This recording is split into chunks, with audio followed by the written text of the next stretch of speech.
let me take this book away. I'm not reading yet. Hello. Good evening. Hello, hello. Not the bunk. So rude. Okay, so I hit start stream, and then I always like to fill up. Thank you for the headpats. I like to fill up my water bottle and do any little last minute things I might need before I start streaming. Thanks for the alert, 6 hog turtles. So I went to go fill my water bottle up, and I can't get into my bathroom. It's locked. How is my bathroom locked? I'm so confused. It locks on the inside. I'm a little confused. I guess that's an issue for after stream, Coral. Sailor. Sorry. My name used to be Coral, and then Pencil called me Coral the other day, and it's in my head. But Sailor. Oh, you locked it. Oh, great. Do you think I could get it with a credit card? It's like an old handle type thing. I don't know. I don't know. It's weird. There's no space where you can insert a key on the outside. So I'm not sure. Again, I'll just deal with it later, I guess. Yeah. Run at it. No. Oh, it has, yeah, it's got like a weird hole, it looks like. Here, let me take a photo of the handle.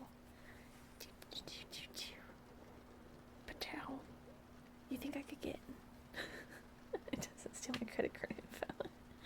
Oh my god, Booba Sweat. Booba Sweat. Oh my word. Thank you so much. Oh, thank you so much, Booba Sweat. Thank you. Thank you so much for the gifted subs. That's so nice. Aww. It's a lock turn. Booba, what a funny time to give subs. I'm talking about being locked out of my bathroom. Thank you. Hold on. Okay, in my Discord, in Dockside content, I'm gonna post what my what my handle looks like, and you can see. I don't know, is that something I could stick a paper clip into? I don't know. I don't know how it locked. Well, then you gotta join the Discord. Why did I pin my command and not the message itself? That is so silly of me. Hold on. That's stupid. Oh no. Hold on. Oh, silly. Okay, there we go. This is what I want to pin. Pin this one. Yes. Perfect. Fantastic. Okay. That's fine. You don't have to join if you don't want. There's no force in it. It's totally fine. Okay, let me get back to Stream Manager. Hi, Joy. Thanks for the headpats. Thank you so much. Okay, you want me to try? Yeah, it is an old handle, isn't it? You want me to try a knife? Oh my god. Yeah, no, I'm not gonna replace my bathroom door just because I can't get into it. Yeah, I just need a bathroom key. Right, exactly. I'll figure it out. Again, that's an after stream problem. We won't worry about that right now. Oh, hi Crystalline. Hey, good evening. How are you today? I'm not gonna bust it down. I'm gonna try every sensible matter first. Thank you very much. Okay, I will try the paperclip. Again, I'm just so confused. Why? Booba Sweat, you sent me a link to Lowe's. Thank you. Because I don't want to knock my door down or change my door out. That's not sensible. That's not an immediate idea. Yeah, I am dumb. Thanks, Vampire. I just don't know how it locked on me. I close it all the time for stream. How did it lock? I'm just confused. It doesn't make sense. Oh. Hi, Almond Joy. Hello. Everyone, this is my friend Joy. We're gonna give her a shout out. Let me see if I can do it through OBS. I think I can. Yes, let's go. Bow, bow, bow, bow, bow, bow. Yeah, was that right? Well, why didn't a message pop up? Why didn't a message? Oh, Crystalline. Oh, Crystalline. Oh God, not the scan too.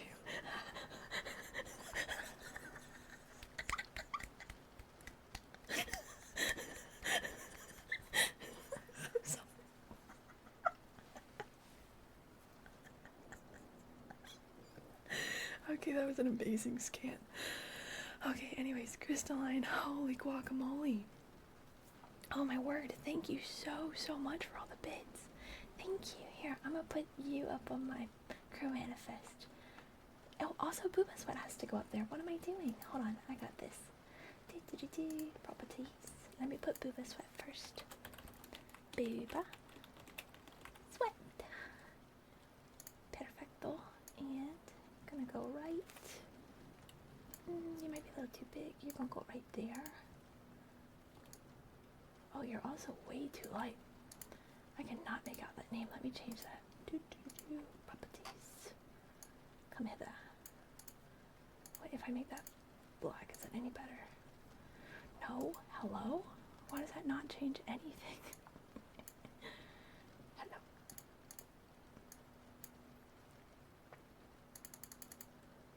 I'm just going to change the colors themselves. Guys, I can't look at chat. 2 seconds. Hold on. Por favor, un momento.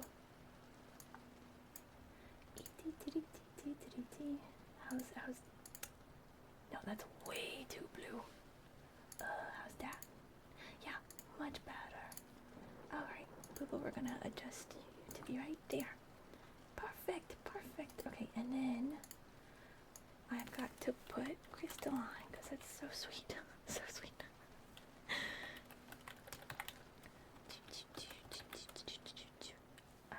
Making sure I spell it correctly. It looks right to me. Fantastico. Okay, and then what colors were we going with? I was going with this one and that blue right there. And then the outline was this. I think that's... Nope, I got the colors wrong. It happened. Oh yeah, I didn't choose that. That's freaking why. There we go. Yeah, perfect. Oh my god, Akadu. Akadu. Thank you so much. Thank you, Akadu. Your turn. Now you get to go up here. Oh, you gave out 2. Thank you so much. Oh, thank you, Akadu. Oh, that's so sweet. I haven't even started. Y'all are killing me. Oh, word. Oh, wow, that's just crazy. That's so nice. Okay. And then we're gonna put you right there. How does that look? Oh, I think your A. No, your A is lowercase. Okay. You're a little small. Let's put you up a little bit. Yeah, perfect. And to the right. Oh, no, not my desk guys. Desk guys. How to unlock a door with a small hole in the handle. Okay, I'll try it. Thanks. Oh my word. Okay, again, thank you everybody for the gifted subs, and Crystalline, thank you so much for the bits. That's so sweet. Thank you. Oh my word. Okay. So, tonight we're gonna read something different. I jiggle the handle super aggressively. Is that the answer? Oh no. I'm gonna read something a little different, I think, today and tomorrow. Darn you, Scan. Because Oh my word, it says when people redeem channel points. I'm gonna have to change that. I don't want it to flood the chat that you guys are redeeming channel points. That's so silly. We're going to be reading, I don't even know the name. It is called The King of Elfland's Daughter. And we're gonna, thanks for the bonk. We're gonna read this today and tomorrow, I think. And then next week we'll get back, hi chillin', good evening. But next week we'll get back into Sherlock. So, we're gonna get started. This is a fairy tale, apparently. It's one of the first fairy tales, and it actually inspired Lord of the Rings and all of that, which is kind of cool. Yeah, Agadu, I don't know. Maybe don't gamble on me when I'm gonna lose. It's bad. Oh god. Okay. Chapter 1. The Plan of the Parliament of Earl.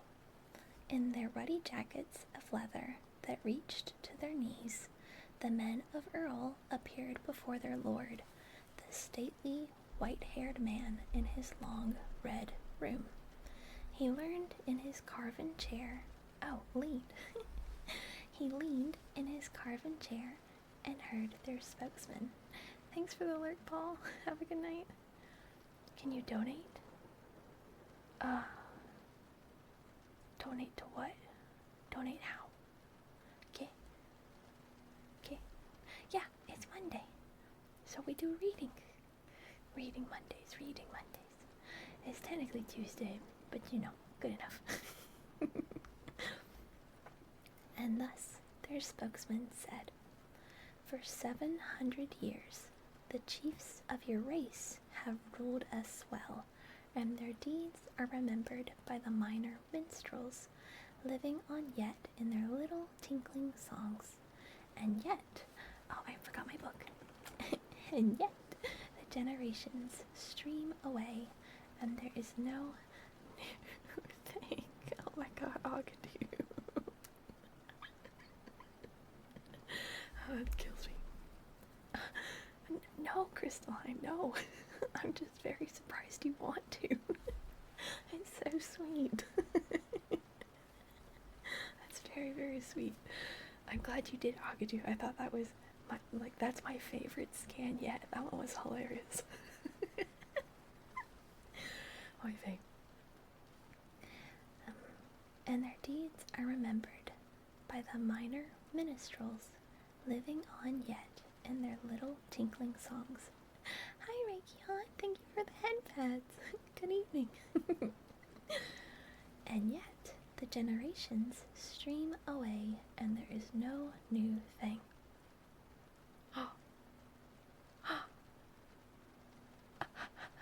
Crystalline. Oh, my word. Crystalline. Oh, wow. Wow. Oh, my word. Thank you. Oh, my goodness. Thank you so much. That's crazy. Thank you. And that is so sweet. Your message is so sweet. Oh, my word. I can't believe that. That'd be beautiful to be someone's number one streamer. That's so cute. Oh my god, Agadu. Whoa. Yeah, level 8. Level 8, let's go. Oh my god, that's so nice. Thank you. Thank you for anything that you just did. Thank you. Thank you. That's so wonderful. Very, very sweet. Oh my god. Booba.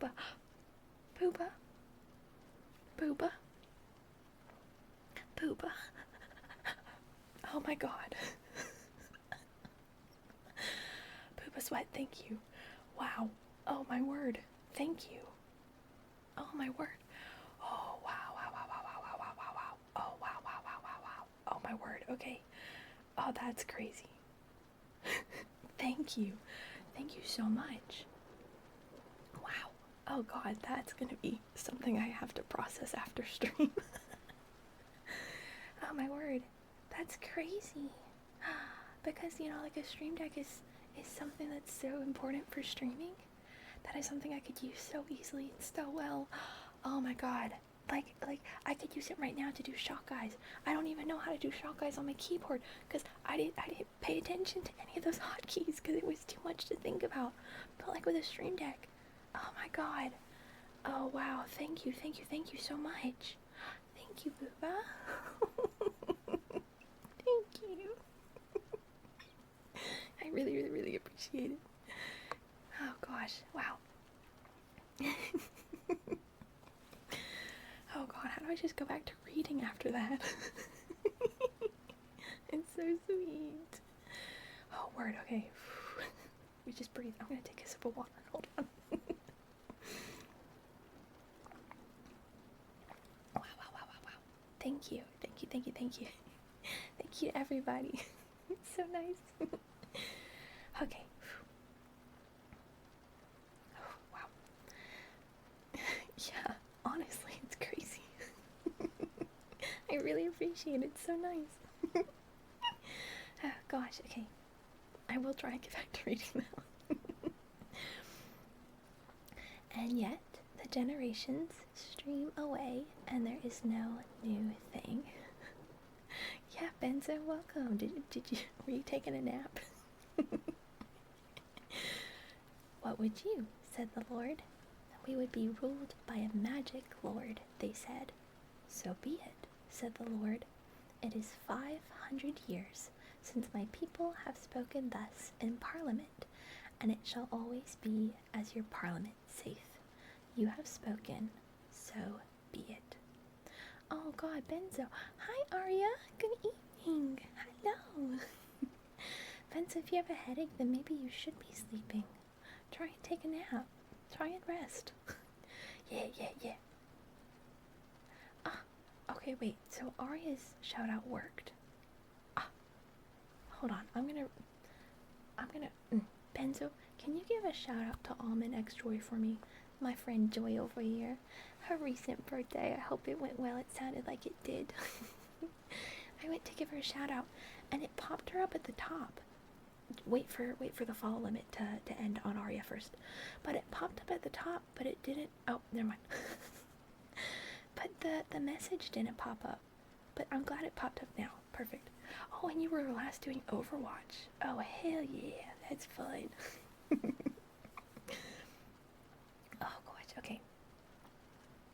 And he raised his hand and blessed them, and they went. Oh, there's two different ones. Oh, that would be it. I did the /. That's probably why. You're right. There is the actual Twitch, and then there's the stream elements. Nope. That makes sense. That makes total sense. Yes. I get it. I see. They went back to their ancient crafts, to the fitting of iron, to the hoofs of horses, to working upon leather, to tending flowers. That was my dog. To ministering to the rugged needs of earth. They followed the ancient ways and looked for a new thing. But the old Lord sent a word to his eldest son, bidding him come before him. And very soon the young man stood before him in that same carven chair from which he had not moved, where light, growing late from high windows, showed the aged eyes looking far into the future beyond that old Lord's time. And seated there, he gave his son his commandment. What emote do we get? Oh, wow. We got like a little cheers, which is so funny because I see any sort of cheers emote and I think of Chillin because he loves to do those. Cheers. Cheers. Oh my god, no, we're not reading smut. We're reading some fantasy. I think it might be high fantasy. I'm not certain. I just know that it's fantasy for sure. Today's been great. Oh, that's lovely to hear. Yay. Whoa. Yeah. Wait, that means I hit my sub goal, didn't it? Oh my god, I'm at over 100 subscribers. Oh, it's so sweet. That's awesome. Awesome. Let's go. Yeah, see? There's Chillin's cheers emote.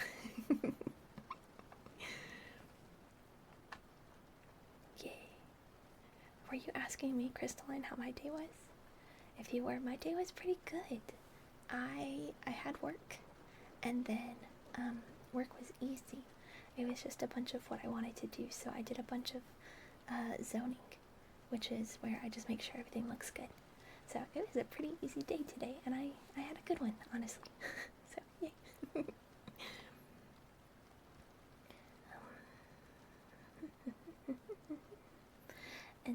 And seated there, he gave his son his commandment. Go forth, he said, before these days of mine are over, and therefore go in haste, and go from here eastwards, and pass the fields we know, till you see the lands that clearly pertain to Fairy, and cross their boundary, which is made of twilight, and come to that palace that is only told of in song. Thank you, IDK. Oh, whoa, that's a weird scan. Thank you so much for the bits. Here, I'm gonna put you up here too, because that's so nice. Let me put your name up in here. Da ba da da ba da. I need to adjust that to say subs or bits. I don't care the amount. Oh my god, Johnny Maddie, hi again. Hello. Hi everybody. Good evening. Good evening, Raiders. I am doing something real quick. Perfect, that should be it. Okay. Hi guys, hello. If everybody remembers, my name is Sailor Simoyed. I am an ocean dog VTuber, and I'm reading because it's ASMR night. Yay! Thank you for the follow, the the mop one. I'm very good tonight, Maddie. How are you? Oh, also, that's so sad. They just came in and they all got hit with ads. Oh no, they got hit with ads. Oh, chillin'. Oh, whoa, chillin'. Thank you. Thank you, chillin'. Oh, I did adjust his colors. Ah, no, color adjustment. Do. Color adjustment. There we go. And we're also gonna make him a bit bigger. And up a little bit. Matt. Chatty Maddie, I'm sorry you guys came in and then immediately got hit by ads. I'm sorry. You were just writing your third book? Wow, that's amazing. Wow. I love that you're an author. I have somewhat started a book myself. I started this like a year and a half ago, and I haven't continued. I really need to. But writing is so cool, and it's such a beautiful process. I feel so enjoyed when I am writing, honestly. So I think it's amazing that you're writing so many, that you're on your third. That's freaking cool as hell. Oh, that's so cool. Oh my god. Yeah, Chatty Maddie, if you give me permission, I could read your books. That's the funny part. You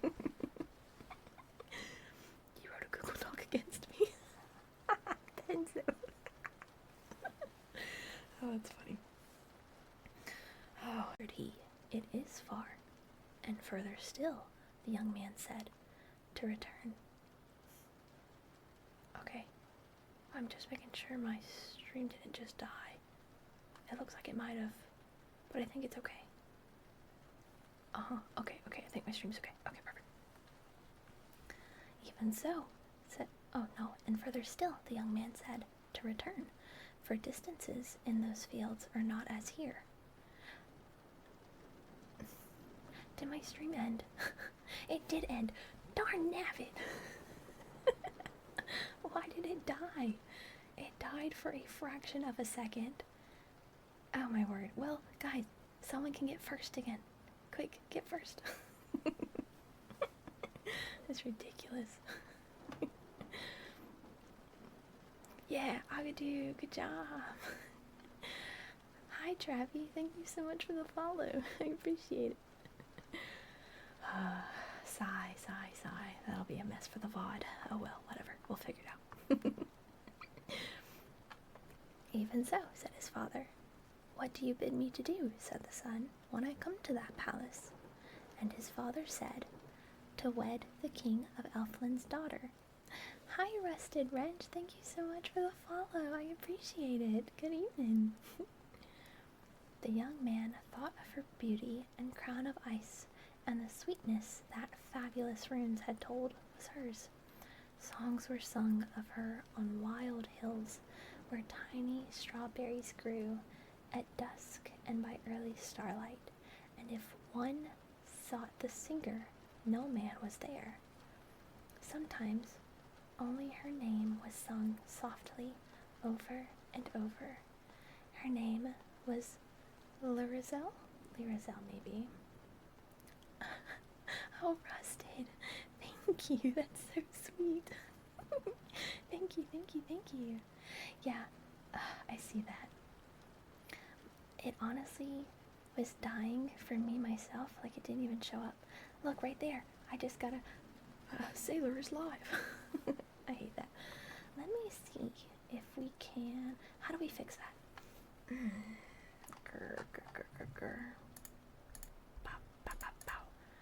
I can redo the browser link and maybe that'll help it. But again, Rusted, that is so nice. Rusty. Okay, I got you. Rusty. Thank you. That's so nice. Hello, Hitmanic. Good evening. How are you? I am having to fix my chat all of a sudden. Hi, Borigo. Thank you so much for the follow. You know what? I don't even think your follows are going through, are they?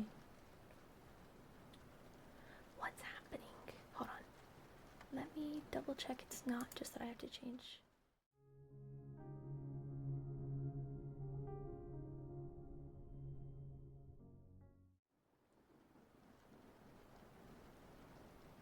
Okay, no, that didn't fix anything. That's fine. Let me save this. Let me copy this. But it looks like the alerts aren't even going through, which is kind of crazy and very unfortunate. We love having streaming problems. Yay! So fun! I say sarcastically. Hello? Hello? Gosh darn it. Let me see. Pajao, select, save. Okay. What the frick? What the frick, Poliwag.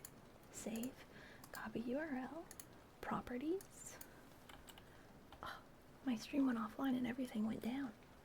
Crazy how that works. Okay.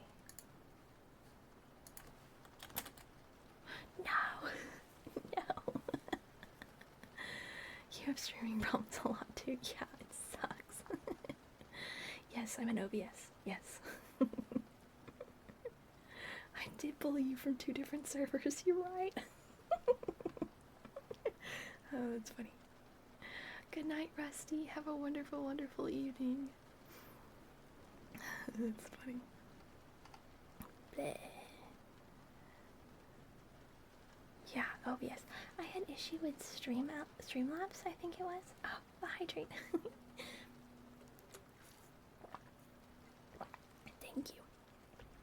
Thank you, Mop. I had issues with Streamlabs, which is why I switched over to OBS. And now, it's not any better. Poopy. Okay, what if I pull up my other chat? Yeah.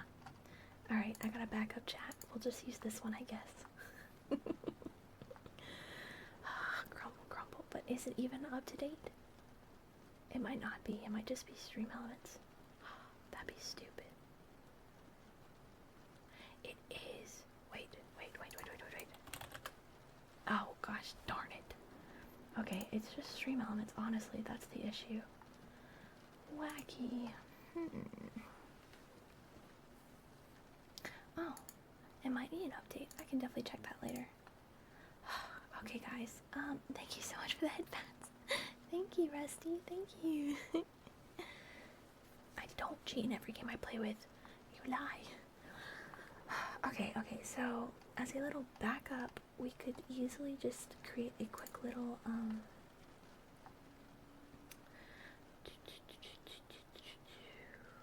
is there, okay, I know how to do it in Streamlabs. Oh gosh, this sucks. I am so sorry we're having issues right now.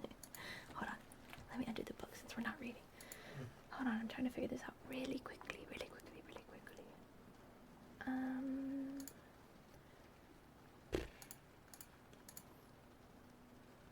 Yeah, no, because these are all old. These are just stuck behind. Guacamole. Patatoni. Yeah, you guys gamble while I'm busy. Poopy. Okay, Streamo, let's just close you in general. Because what the issue is obviously is that my stream cut out for just a second. I could hit stop streaming personally. And then hit start streaming again, and that might fix it. But I just don't want to do that. I don't want to have to stop and start. That would be irksome. You got a 5-star magic card.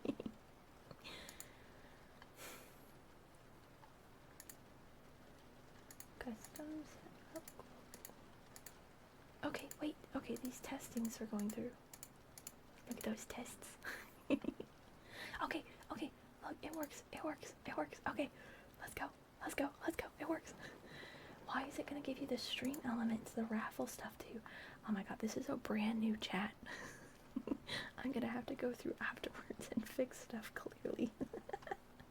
For now, you get every single alert. Merry Christmas. Okay, guys, I think we're good to keep going. I don't know if the events are working though. Okay, they are. Perfect. Okay. That's not an actual follower, but thanks, Lexi, the imaginary follower. Okay, we're good to go. Everything's good. Silly. Thanks for the intermission. Thanks for being here and waiting on me. I don't know if Potopia is fun. I haven't played it. I don't have a Switch too. I'm unsure. I hear it is fun though. Okay. Alright guys. 37 minutes in. Honestly. Yeah, 37. Crazy. 37 minutes in and I have not even read a whole page. We gotta start again. We got this. We can do it. Good night again, Rusty. Have a wonderful, wonderful sleep. Okay. She was a princess of the magic line. The gods had sent their shadows to her christening, and the fairies too would have gone, but they were frightened to see on their dewy fields the long, dark, moving shadows of the gods. So they stayed, oh my god, chillin'. Thank you. Thank you. Wow. Thank you so much for another gifted sub.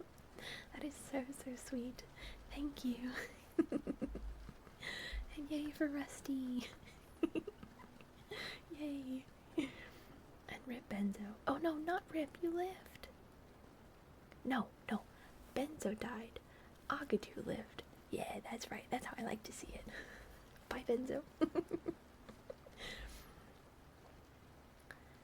So they stayed hidden in the crowds of pale pink. Oh, Booba sweat. Booba sweat. Wow, thank you. Thank you, Booba. Thank you. I can't put your names on here like 8,000 times, but I would if I could. Thank you so much. That is so nice. Celebratory blinker. Huh? Blink. Obviously that's not what you mean, but blink. Thank you. I really appreciate it. Thank you so much. Oh gosh. Hidden in crowds of pale pink anemones, yeah, sure. And thence blessed Lorazel, my people demand a magic lord to rule over them. They have chosen foolishly, the old lord said, and only the dark ones that show not their faces know all that this will bring. But we, who see not, follow the ancient custom and do what our people in their parliament say. It may bring some spirit of wisdom they have not known, may save them even yet. Go then, with your face turned towards that light that beats from fairyland, and faintly illuminates the dusk between sunset and early stars, and this shall guide you till you come to the frontier and have passed the fields we know. That was much better than a blinker. Then he unbuckled a strap and a girdle of leather, and gave his huge sword to his son, saying, This that has brought our family down the ages unto this day shall surely guide you always upon your journey, even though you fare beyond the fields we know. And the young man took it, though he knew that no such sword could avail him. Good night, Paul. You have a lovely, lovely evening. Thank you so much for being here. Good night. And oh, good job chilling. You lived. Yay. Near the castle of Earl, there lived a lonely witch, on high land near the thunder, which used to roll in summer along the hills. Hi, Oh Spoonie. Hello. Good evening. Hi. Oh, 93% chance. That's pretty good. That's pretty good. There she dwelt by herself in a narrow cottage of thatch, and roamed the high fields alone to gather the thunderbolts. Of these thunderbolts that had no earthly forging were made, with suitable runes, such weapons as had to parry unearthly dangers. No, I'm not reading the Fortnite survival guide. I'm reading an old fairy tale. But you know what? Close enough. If you close your eyes, you can probably relate it to Fortnite somehow.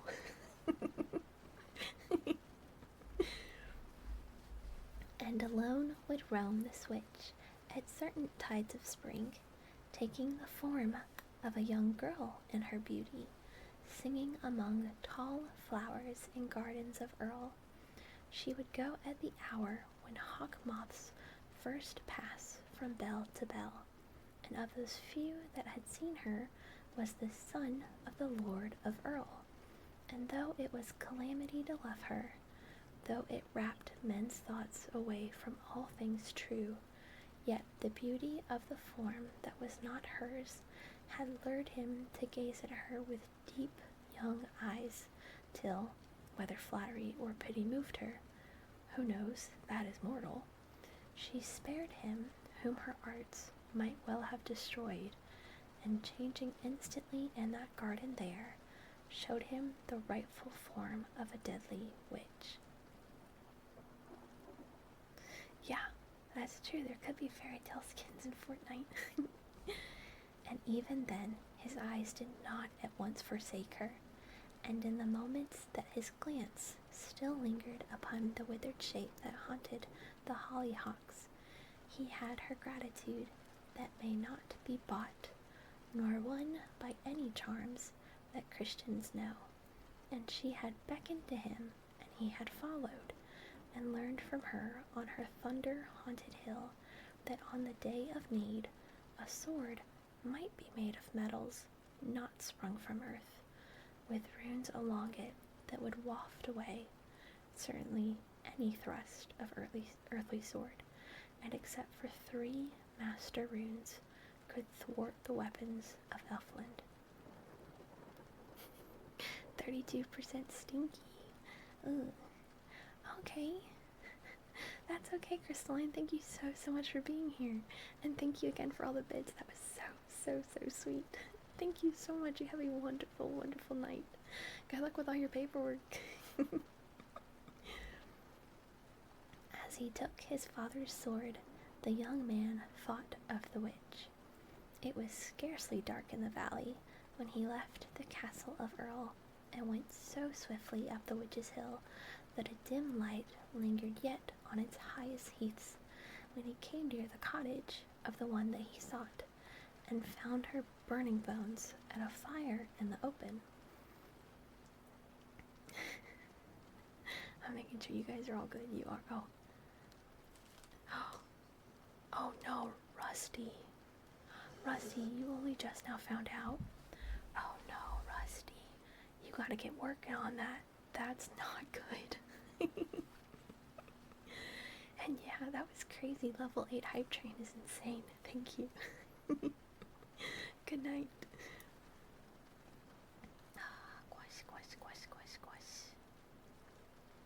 To her he said that the day of his need was come, and she bade him gather thunderbolts in her garden and the soft earth under her cabbages. And there, with eyes that saw every minute more dimly, and fingers that grew accustomed to the thunderbolt's curious surfaces, he found before darkness came down on him 17, and these he heaped into a silken kerchief and carried back to the witch. Fish is broken? Wait, fishing isn't working? What do you mean? Look, it's right there. You see it? It's right here. Is it not working? What? What the heck? What is wrong with stream tonight? What the frick? Hold on. Let me close it and reopen it. Maybe that'll restart it and make it work. Grr, grr, grr, grr. Oh, Rusty, yeah, you gotta go. You gotta do it. Good luck with it. Brain cell 2. You only got 2, booba. 2 more than usual. Yeah, I see. What? Wait. Thank you, Rusty, for the lurk. Let me reopen lurk fishing, because everything just doesn't want to work today. Sad. Play.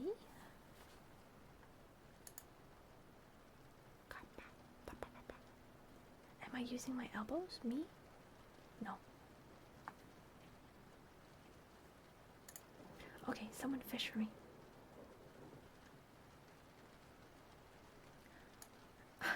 Thank you, the mop. Okay, fish works now. I don't know what happened. I don't know. I'm so confused. Whatever.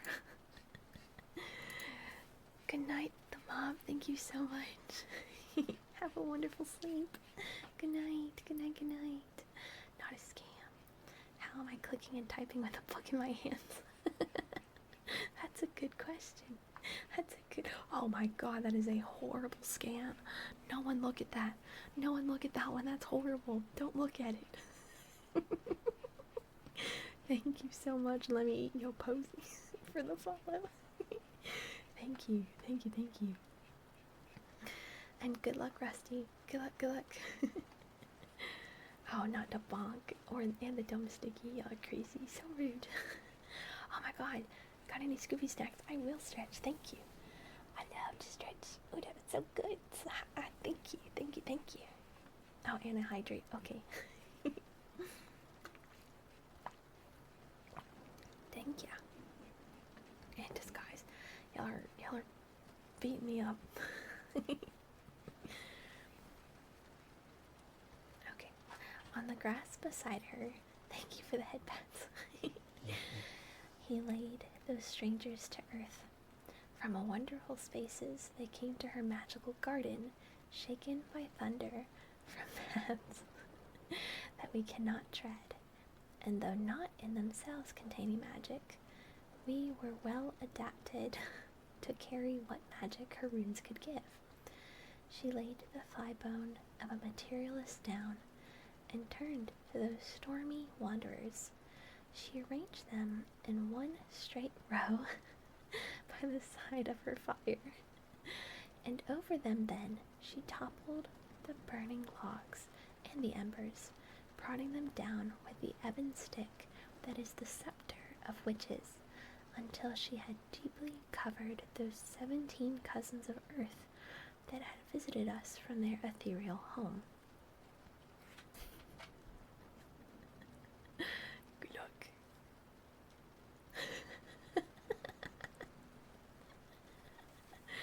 Oh, that's funny. That's funny as hell. Oh. It's okay to be illiterate. I shall read for you. It's not going to be a quick read by any means, because obviously I'm talking to chat and stuff happens, but I will read your stories for you. I got you. And over them then she toppled the burning logs and the embers, prodding them down with the ebon stick that is the scepter of witches. I already read this, OMG. She stepped back then from her fire and stretched out her hands, and suddenly blasted it with a frightful rune. The flames leaped up in amazement, and what had been but a lonely fire in the night, with no more mystery than pertains to all such fires, flared suddenly into a thing that wanderers feared. Yeah, you...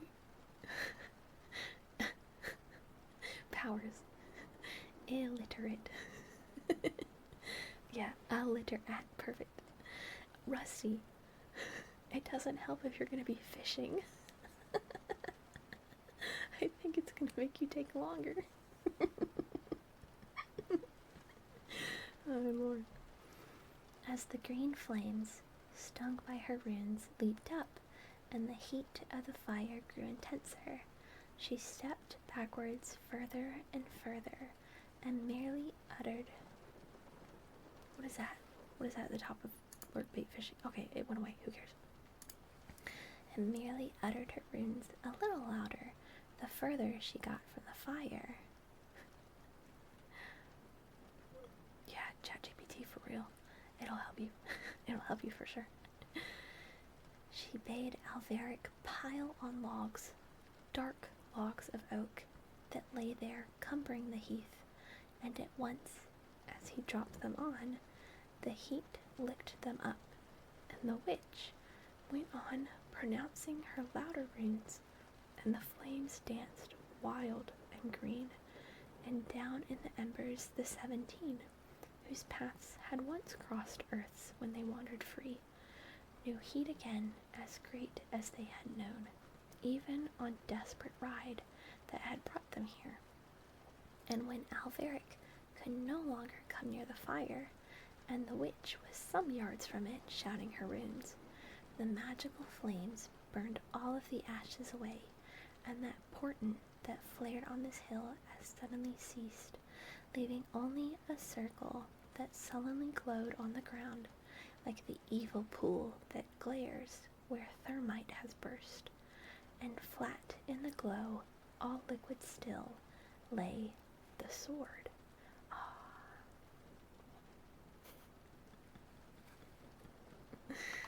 The witch approached it, and pared its edges with a sword that she drew from her thigh. Then she sat down beside it on the earth, and sang to it while it cooled. Hi, little homie. Thank you so much for the follow. Good evening. Not like the runes that emerged, the flames was the song she sang to the sword. She who curses had blasted the fire till it shriveled big logs of oak, crooned now a melody like a wind in summer blowing from wild wood gardens that no man tended, down valleys loved once by children, now lost to them but for dreams. A song of such memories as lurk and hide along the edges of oblivion, now flashing from beautiful years of glimpse of some golden moment, now passing swiftly out of remembrance again, to go back to the shades of oblivion, and leaving on the mind those faintest traces of little shining feet, which when dimly perceived by us are called regrets. Rusty, if you are under the influence, Thank you so much for the head pats, Enderman. Good evening, welcome in. If you are under the influence, you're absolutely not getting your essay done. You're making bad choices. But, I mean, if something will help alleviate any stress that you're having, then, I mean, fuck it, do it. Oh gosh, I lost my spot. Oh, woof, woof, woof. She sang of old summer noons and the time of harebells. She sang on that high, dark heath, a song that seemed so full of mornings and evenings, preserved with all of their dews by her magical craft from days that had else been lost, that Alveric wondered of each small wandering wing that her fire had lured from the dusk. If this were the ghost of some day lost to man, called up by the force of her song from times that were fairer, and all the while the unearthly metal grew harder. The white liquid stiffened and turned red.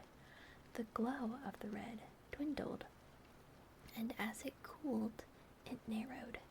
Little particles came together, little crevices closed, and as they closed, they seized the air about them, and with the air they caught the witch's rune, and gripped it, and held it forever. Hurrah, Rusty, hurrah! And so it was. It became a magical sword. And little magic there is in English woods, from the time of anemones to the falling of leaves, and that was not in the sword.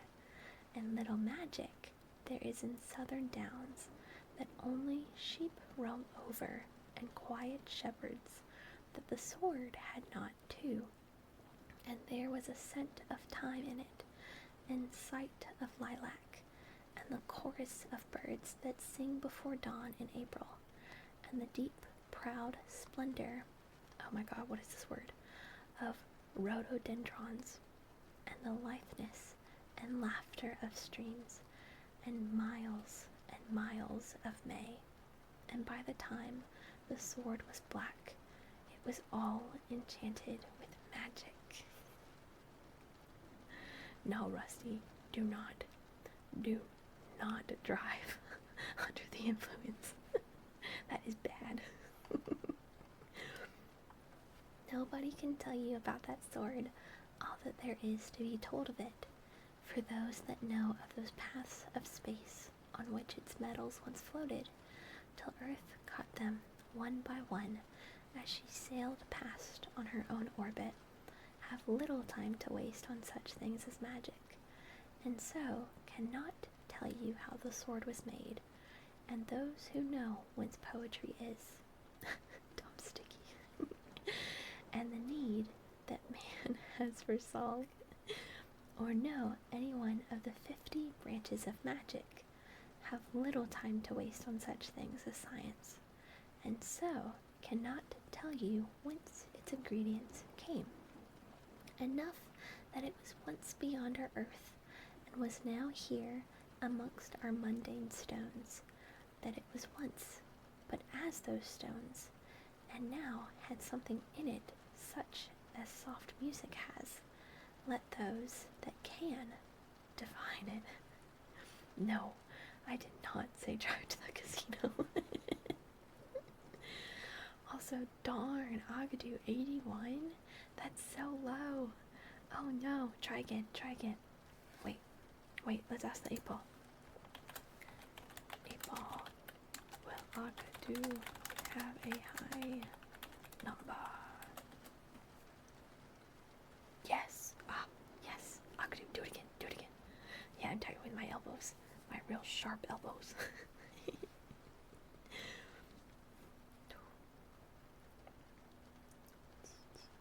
And now the witch drew the black blade forth by the hilt, which was thick and on one side rounded, for she had cut a small groove in the soil below the hilt for this purpose, and began to sharpen both sides of the sword by rubbing them with a curious greenish stone, still singing over the sword an eerie song. Alright, Rusty, good luck. Good luck indeed. Alveric watched her in silence, wondering, not counting time. It may have been for moments. It may have been while the stars went far on their courses. Suddenly, she vanished. She stood up with the sword. Oh, she vanished. What? Suddenly she finished. She stood up with the sword lying on both of her hands. She stretched it out curtly to Alveric. He took it. She turned away, and there was a look in her eyes as though she would have kept that sword, or kept Alveric. He turned to pour out his thanks, but she was gone. He rapped on the door of the dark house. He called, "Witch, witch," along the lonely heath, till children heard on far farms and were terrified. Then he turned home, and that was the best for him. That's the first chapter. Yay! Wait, Juma, do it again. Oh, you spelled favorite. You spelled it British. I'm American.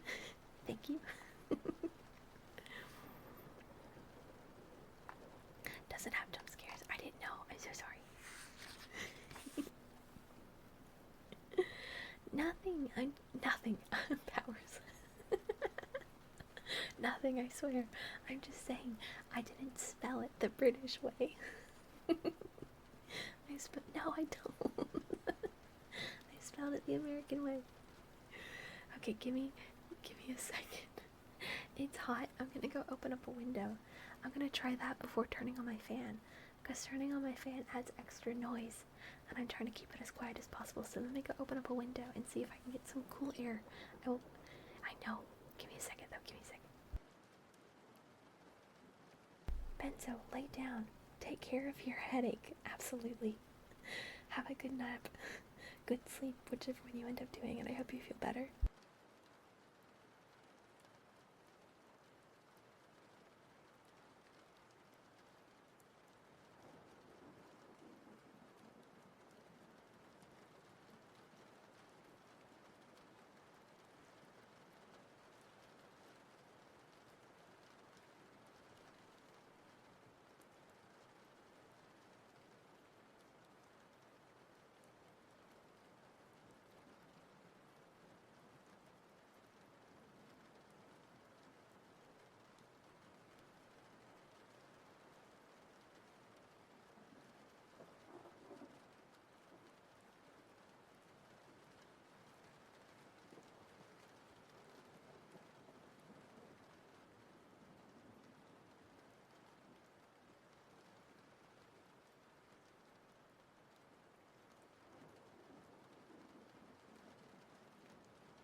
Booba. Gonna list all the slurs. You can't do that. I have mod powers in my own stream. I can time you out. Yeah, Rusty, I imagine it's a lot. Yeah. Oh, God. Chapter 2. Alveric comes in sight of the Elfin Mountains. I'm gonna try and move my mic a little bit. Okay, that might be good. To the long chamber, sparsely finished, high in a tower, in which Alveric slept, there came a ray direct from the rising sun. He awoke, and remembered at once the magical sword, which made all his awaking joyous. It is natural to feel glad at the thought of a recent gift, but there was no certain joy in the sword itself, which perhaps could communicate with Alveric's thoughts all the more easily, just as they came from Dreamland.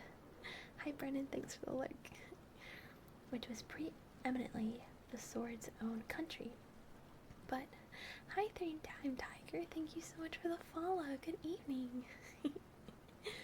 But, however it be, all those that have come by a magical sword have always felt that joy while it still was new, clearly and unmistakably. What? No, he's fine. He's fine. He's fine, I promise. I don't know anything about this story, but he's okay, Powers. He's okay. And God, yeah. Bussy, good luck. Good luck. Be safe.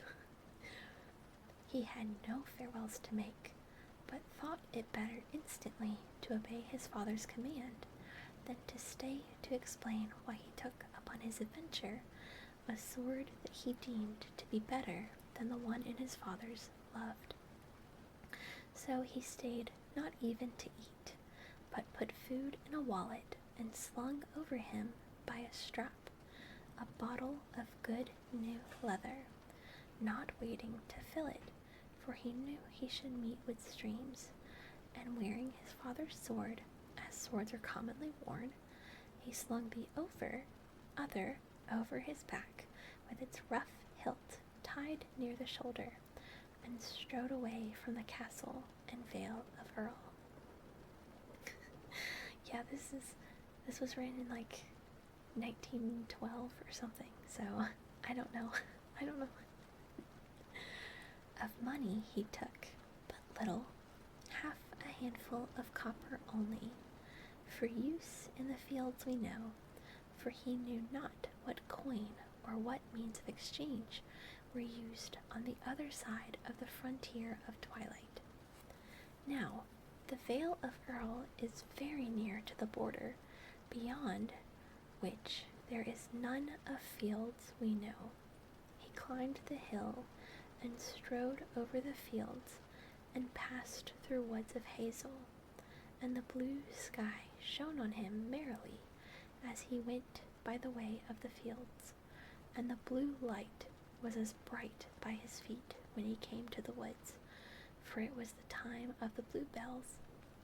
He ate and filled his water bottle, and traveled all day eastwards, and at evening the mountains of Fairy came floating into view, the color of pale forget-me-nots.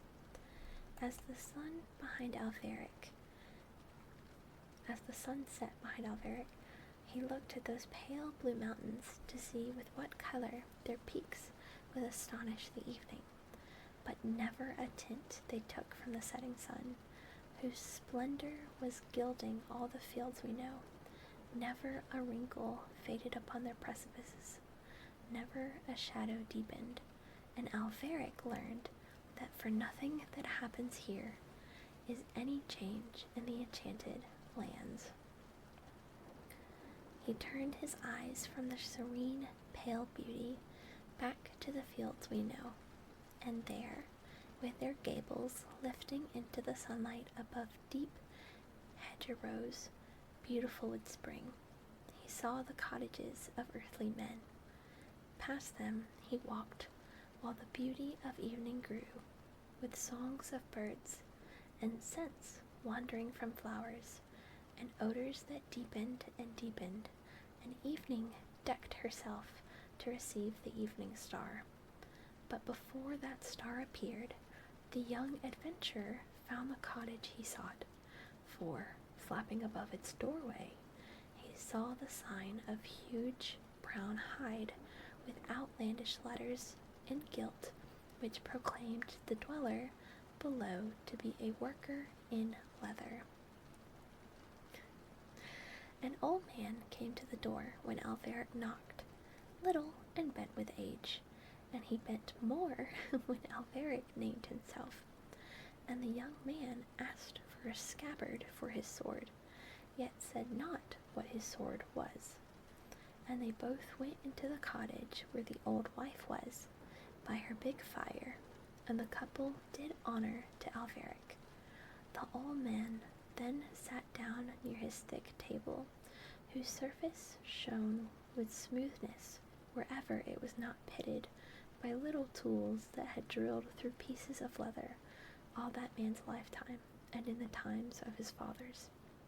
And then he laid the sword upon his knees, and wondered at the roughness of hilt and guard, for they were raw, unworked metal, and the huge width of the sword.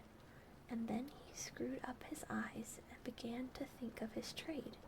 And in a while he thought out what must be done, and his wife brought him a fine hide, and he marked out on it 2 pieces as wide as the sword, and a bit wider than that.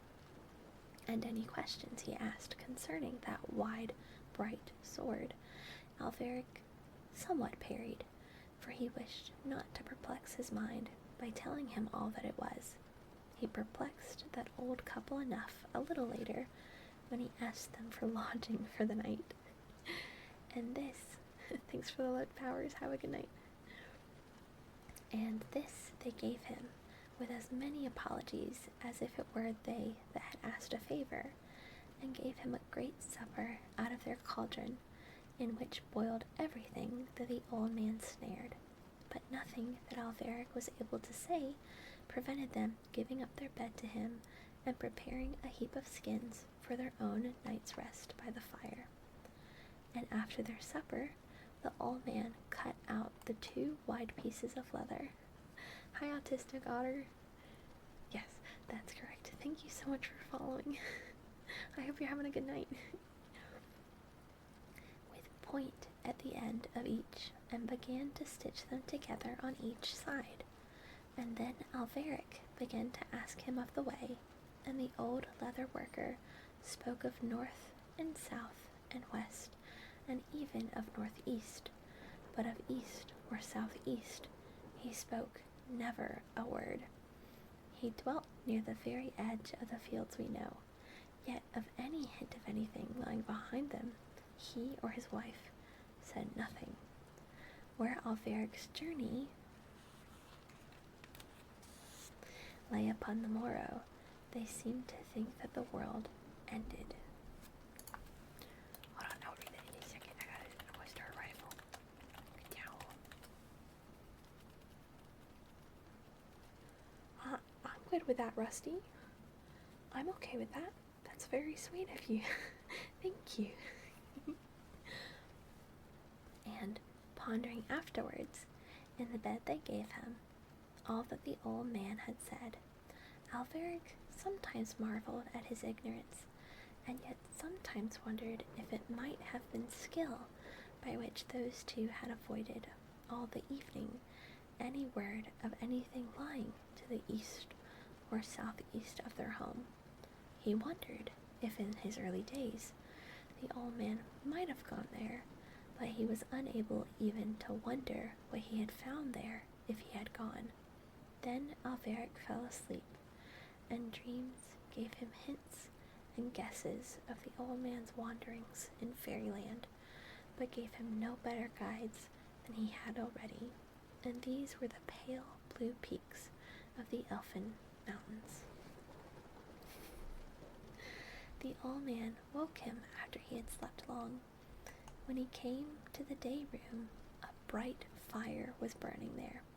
His breakfast was ready for him, and the scabbard made, which fitted the sword exactly. The old people waited on him silently, and took payment for the scabbard, but would not take aught for their hospitality. Silently they watched him rise to go, and followed him without a word to the door, and outside it watched him still, clearly hoping that he would turn to the north or west. But when he turned and strode for the Elfland mountains, they watched him no more, for their faces never were turned that way. And though they watched him no longer, yet he waved his hand in farewell, for he had a feeling for the cottages and fields of these simple folk, such as they had not for the enchanted lands. He walked in the sparkling morning through scenes familiar from infancy. He saw the ruddy orchis flowering early, reminding the bluebells they were just past their prime. The small young leaves of oak were yet a brownish color. The new beech leaves shone like brass, where the cuckoo was calling clearly, and a birch tree looked like a wild woodland creature that had draped herself in a green gauze. Thank you for the alert, I saw this boat in half. I hope you're having a good night. On favored bushes there were buds of May. Alveric said over and over to himself, farewell to all of these things. The cuckoo went on calling, and not for him. And then, as he pushed through a hedge into a field untended, there suddenly close behind him in the field was, as his father had told, the frontier of twilight. It stretched across the fields in front of him, blue and dense like water, and things seen through it seemed mishappen and shining. He looked back once over the fields we know. The cuckoo went on calling unconcernedly, a small bird sang about its own affairs, and nothing seeming to answer or heed his farewells. Alveric strode on boldly into those long masses of twilight. A man in a field not far was calling to horses. There were folk talking in a neighboring lane as Alveric stepped into the rampart of twilight. At once all of these sounds grew dim, humming faintly, as from great distances. In a few strides he was through, and not a murmur at all came then from the fields that we know. The fields through which he had come had suddenly ended. There was no trace of its hedges, bright with new green. He looked back, and the frontier seemed lowering, cloudy and smoky. He looked all around and saw no familiar thing in the place of the beauty of May, were the wonders and splendors of Elfland. The pale blue mountains stood august in their glory, shimmering and rippling in a golden light that seemed as though it rhythmically poured from the peaks and flooded all of those slopes with breezes of gold. And below them, far off as yet, he saw going up, all silver into the air, the spires of the palace only told of in song. He was on plain which the flowers were queer and the shape of the trees monstrous. He started at once toward the silver spires. To those who may have wisely kept their fancies within the boundary of the fields we know, it is difficult for me to tell of the land to which Alveric had come, so that in their minds they can see that plain with its scattered trees, and far off the dark wood out of which the palace of Elfland lifted those glittering spires, and above them, and beyond that, the serene range of mountains whose pinnacles took no color from any light that we see. Yet it is for this very purpose that our fancies travel far, and if my reader, through fault of mine, fail to picture the peaks of Elfland, my fancy had better have stayed in the fields we know. Know then that Elfland are colors more deep than are in our fields, and the very air there glows with so deep a lucency that all things seen there have something of the look of our trees and flowers in June reflected in water. And the color of Elfland, of which I despaired to tell, may yet be told, for we have hints of it here, the deep blue of the night in summer, just as the gloaming has gone. The pale blue. Hi Julia, thank you so much for the follow. Good evening. The pale blue of Venus, flooding the evening with light, the deeps of lakes in the twilight, all these are hints of that color. And while our sunflowers carefully turned to the sun, some forefather of rhododendrons must have turned a little towards Elfland. How are you dying? What do you mean?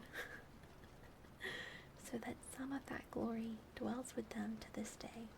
And above all, our painters have had many a glimpse of that country, so that sometimes in pictures we see a gleam or two wonderful for our fields.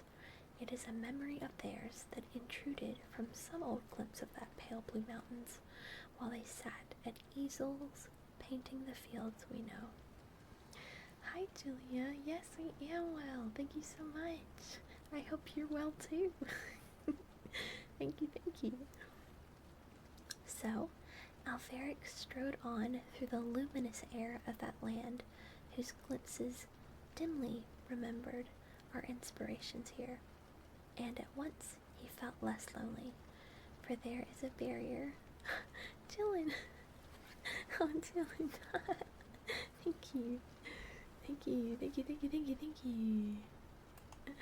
Hold on, let me check out who Julia is. Hi, Julia. I know. Hold on. Oh, it's gonna start making noises. Oh, perfect. Hi, Julia, what do you do? Oh, you're also ASMR. Oh, wonderful. Hello. That's so awesome. I'm gonna give you a follow. Here. I'll also give you a shout out. Julia. Drowsy. Yeah, that worked. Yay! Yay! Thanks for coming in. Hello. Oh, of course. I appreciate you checking me out. It's so nice. And thank you again, Chillin'. Thank you.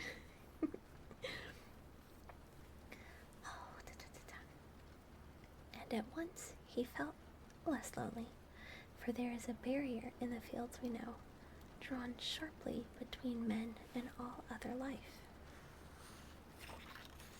so that if we be but a day away from our kind, we are lonely. But at once across the boundary of twilight, and Alveric saw this barrier was down. Crows walking on the moor looked whimsically at him. All manner of little creatures peered curiously to see who was come from a quarter whence so few ever came, to see who went on a journey whence so few ever returned. For the king of Elfland guarded his daughter well, as Alveric knew, although he knew not how. There was a merry sparkle of interest in all of those little eyes, and a look that might mean warning. Oh gosh, my doggy, she's breathing. Since Benzo's gone, it's up to me to do raffles. So every time I have a new page, I'm gonna do a raffle. And yes, Kari says hello. She's right next to me. There was perhaps less mystery here than on our side of the boundary of twilight, for nothing lurked or seemed to lurk behind great boles of oak, and in certain lights and seasons things may lurk in the fields we know. No strangeness hid on the far side of ridges, nothing haunted deep woods. Whatever might possibly lurk was clearly there to be seen. Whatever strangeness might be was spread in full sight of the traveler. Whatever might haunt deep woods lived there in the open day. Happy doggo indeed. Yeah, I know. Give her pets. And so strong lay the enchantment deep all over that land, that not only did beasts and men guess each other's meanings well, but there seemed to be an understanding even that reached from men to trees, and from trees to men. Lonely pine trees that Alveric passed now and then on the moor, their trunks glowing always with the ruddy light that they had got by magic from some old sunset, seemed to stand with their branches akimbo and lean over a little to look at him. It seemed almost as though they had not always been trees before enchantment had overtaken them there. It seemed that they would tell him something, but Alveric heeded no warnings from either beasts or trees, and strode away towards the enchanted wood. Okay, wait, were those people? Were those people that got turned into trees? I don't like that. That is sad. Oh god, okay. Chapter 3. The magical sword meets some of the swords of Elfland. When Alveric came to the enchanted wood, the light in which Elfland glowed, had neither grown nor dwindled, and he saw that it came from no radiance that shines on the fields we know, unless the wandering lights of wonderful moments that sometimes astonish our fields, and are gone the instant they come, are stayed over the border of Elfland by some momentary disorder of magic. Neither sun nor moon made the light of that enchanted day. Yeah, I guess they are good for the environment, but oh lord, what if you got turned into a tree? A line of pine trees, of which ivy climbed as high as their lowering black foliage, stood like sentinels at the edge of the wood. The silver spires were shining as though it were they that made all of this azure glow in which Elfland swam, and Alveric, having by now come far into Elfland, and being now before its capital palace, and knowing that Elfland guarded its mysteries well, drew his father's sword before he entered the wood, the other still hang on his back, slung in its new scabbard over his left shoulder.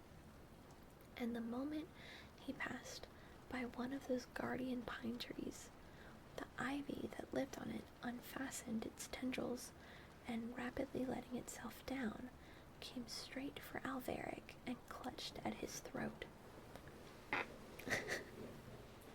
Happy sacrifice for the greater good. But, okay, so it sounds like these might have been guards that got turned into trees? I don't understand. Hi IDK, welcome back from your lurk. The long, thin sword of his father was just in time. Had it not been drawn, he would have scarcely got it out. So swift was the rush of the ivy. He cut tendril after tendril that grasped his limbs as ivy grasps old towers, and still more tendrils came for him, until he severed its main stem between him and the tree. And as he was doing this, he heard a hissing rush behind him, and another had come down from another tree and was rushing at him with all of its leaves spread out. Well, IDK, you could do that. Yep, reading command, exactly. Thank you, Chillin'. We're reading The King of Elfland's Daughter. No, that was my dog. She was snoring. She's right below me, aka right below the microphone. Okay, my bad, IDK. Sorry for telling you what to do. Oh gosh. The green thing looked wild and angry as it gripped his left shoulder, as though it would hold it forever.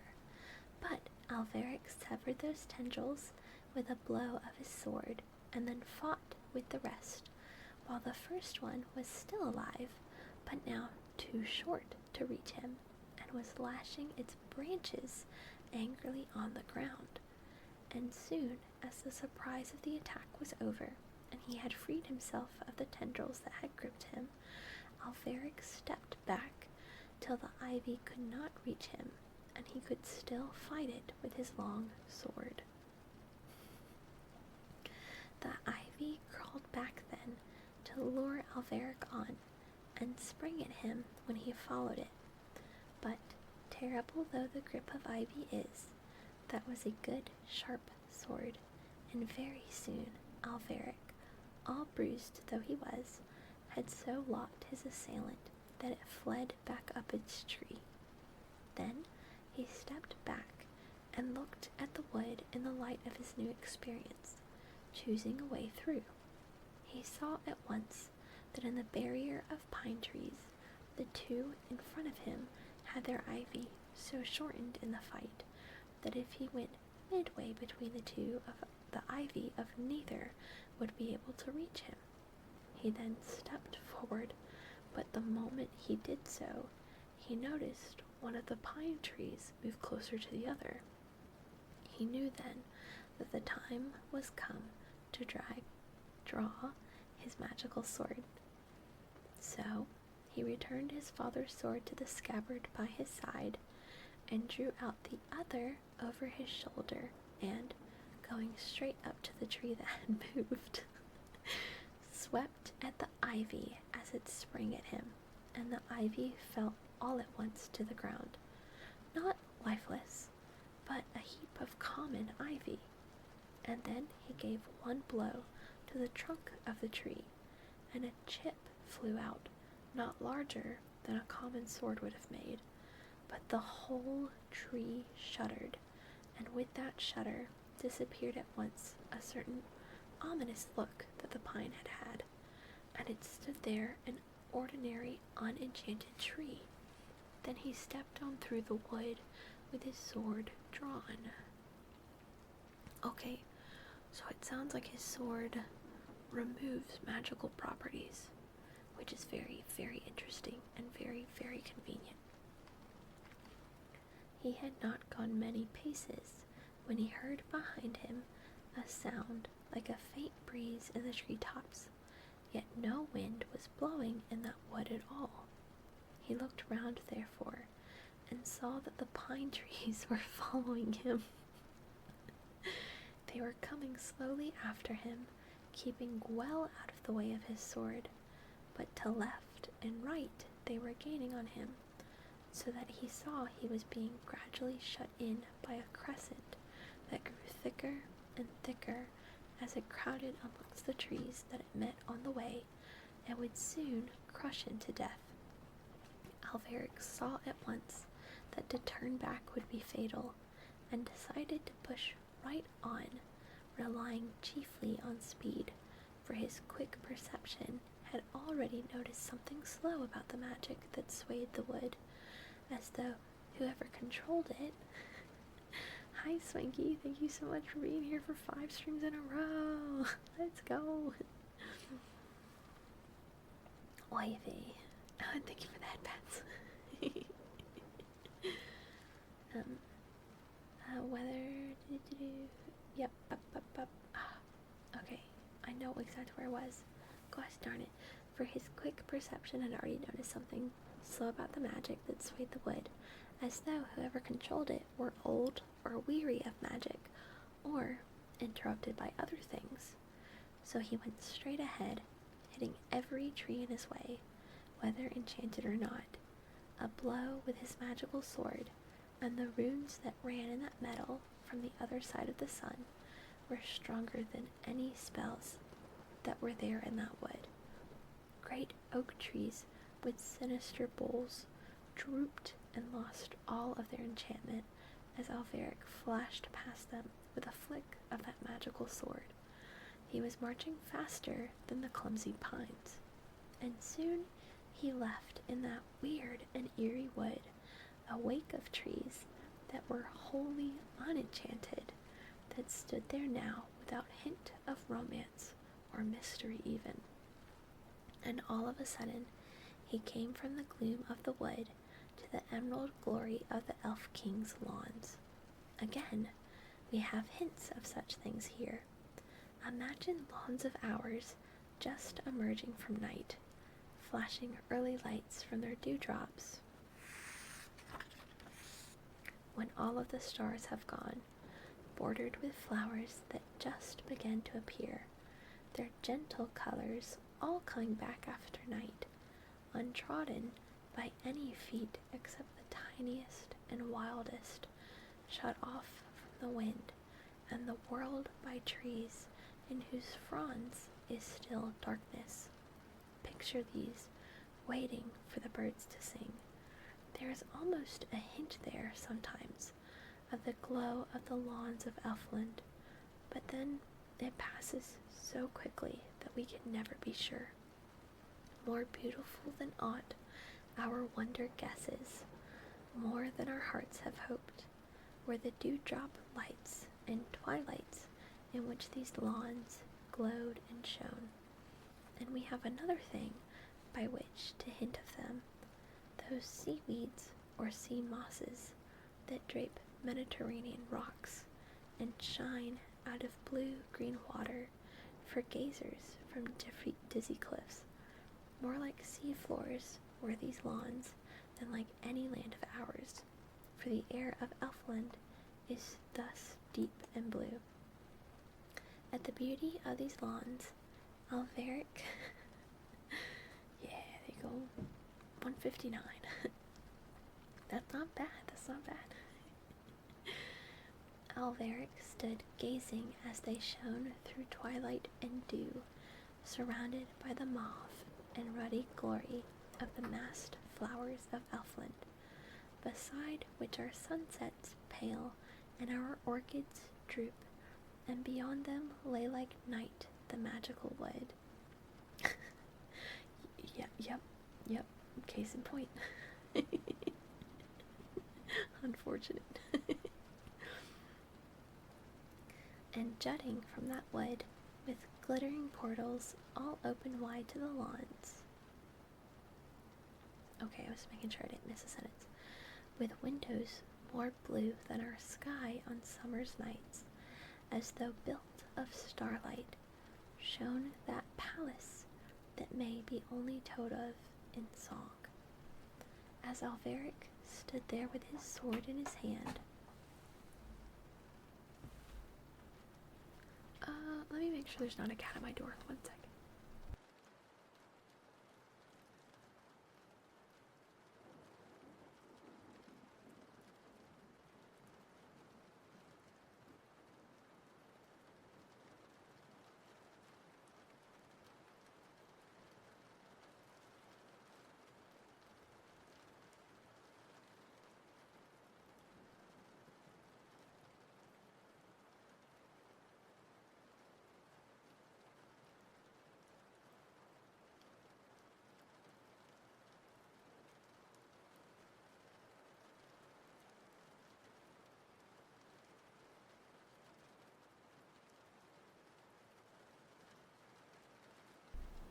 While I was muted, I tried to open my bathroom again, and like the handle won't turn, so I know that it's locked 100%.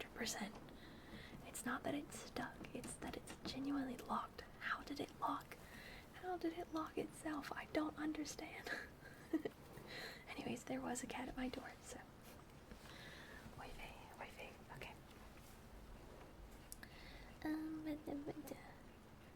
How did I lock it and then close it? Never touch the lock on that door. Maybe it happened on accident. I don't know. What a perilous position I'm in. Oy vey. I don't know. Nothing's in there that I need for tomorrow except my watch and my AirPods and my deodorant and my hairbrush. Oh. Okay, now I am in a bit of a pickle. Oh no. Oh well, what can you do, I guess? As Alveric stood there with his sword in his hand at the wood's edge, scarcely breathing, with his eyes looking over the lawns at the chiefest glory of Elfland, through one of the portals alone came the King of Elfland's daughter. She came to see him. She walked dazzling to the lawns without seeing Alveric.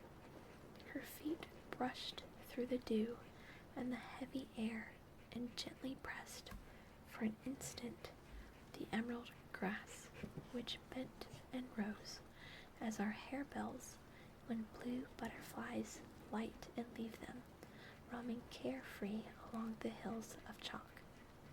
And as she passed, he neither breathed nor moved, nor could have moved if those pines had still pursued him, but but they stayed in the forest, not daring to touch those lawns. She wore a crown that seemed to be carved of great pale sapphires. She shone on those lawns and gardens like a dawn coming unaware out of a long night on some planet nearer than us to the sun. And as she passed near Alveric, she suddenly turned her head, and her eyes opened in a little wonder. She had never before seen a man from the fields we know. Sorry, I'm checking to make sure my cat's not being disruptive. Tim. Oh, hold on one second.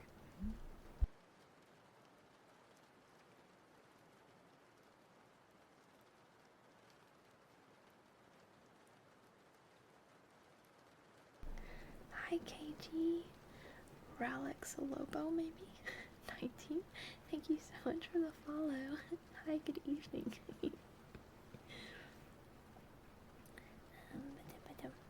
And Alveric gazed in her eyes. Thank you for the hydrate.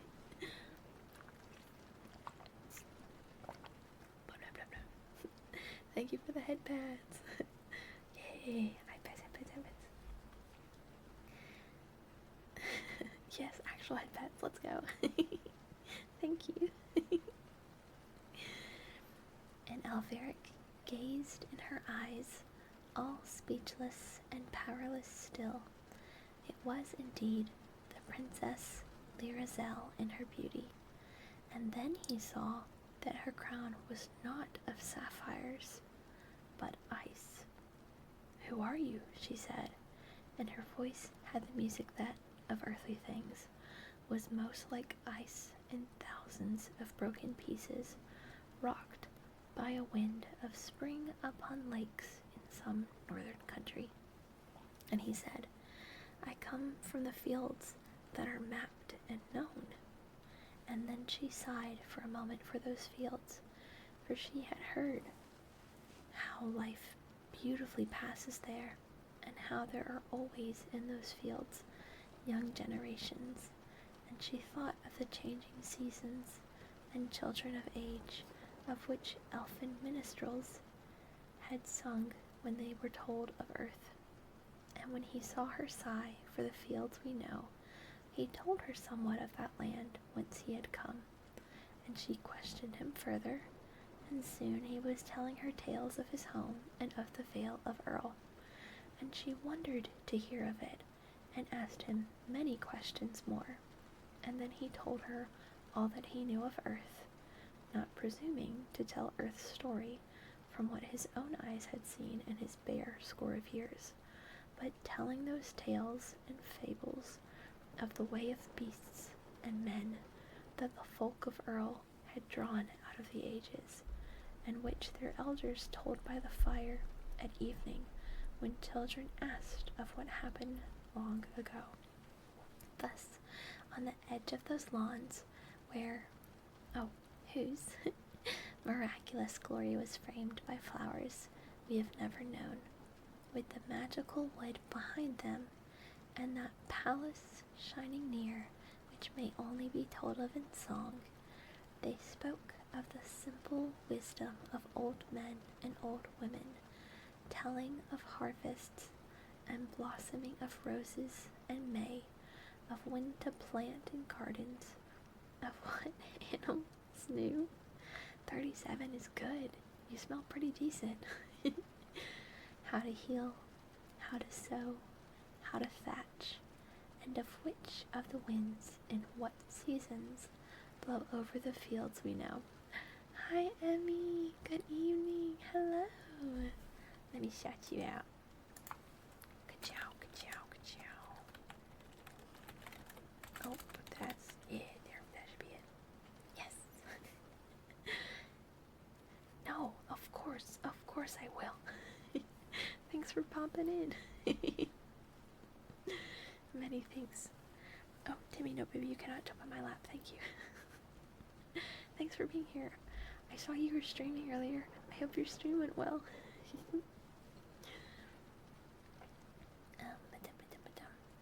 And then there appeared those knights who guard that palace, lest any should come through the enchanted wood. 4 of them they came, shining over the lawns in armor, their faces not to be seen, and all the enchanted centuries of their lives they had not dared to dream of the princess. Oh, Chillin. Chillin, thank you. Thank you so much. Thank you very, very, very much, Chillin. I appreciate it. And that's good. A quiet night isn't a bad night. That's pretty nice, honestly. My night is also going very, very well. Thank you for asking. What? When did you fish? When did you fish? Does it fish when someone gets subbed? When someone subs, does it fish? Hi. Hi.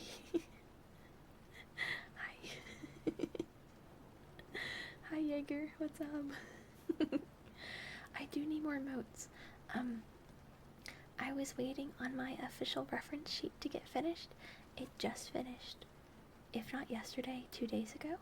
So I am able to now start getting emotes. I was just waiting on that. Hi, Jaeger. You're so enthused. Welcome, welcome. We're reading some fairy tales. Not some, we're reading a fairy tale. It's one singular fairy tale. Oh my word. I don't know if I'm all of that. My friend Cherry, she does emotes, so I was gonna get some from her. But I am obviously interested in animated emotes. Like, I guess a thigh emote. I have been asked to have a thigh emote. I don't think I have access to the thigh emote. Yeah.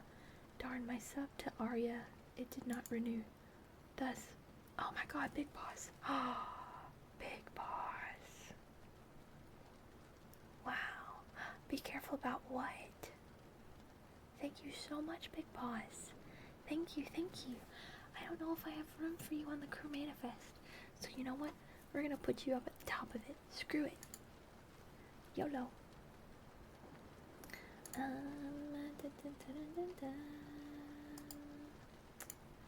Let's see. The bonkies. Big Boys 726. Hell yeah, that's so nice of you. Thank you. Let's put you in here.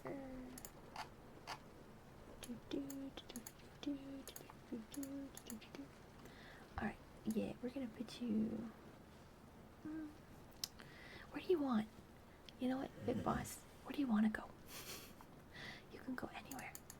Oh, guacamole. I don't know what I just moved. See, here you are right now. Where do you want to go? I don't have this set through VTube Studio, so it's not like you stick to my body like a lot of people do. This is all over OBS itself. So, where do you want to go? Oh, be careful with the thigh. Huh. Why? No, I don't know if I have... What's 2 degrees? 2 degrees. 2 degrees. Okay, explain. Blah, blah, blah, blah, blah, blah. Like a mustache.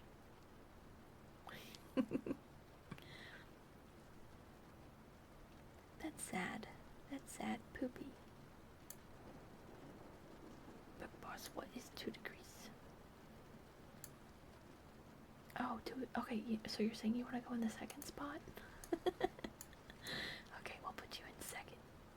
I got you. We'll put you in second. And I'll put Crystalline somewhere. They're gone for the night, so I don't think it'll bother them too much.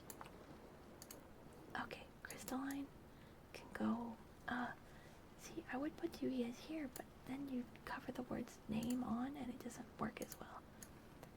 So, I might put Crystalline just right here. Crystalline gets to be bigger though.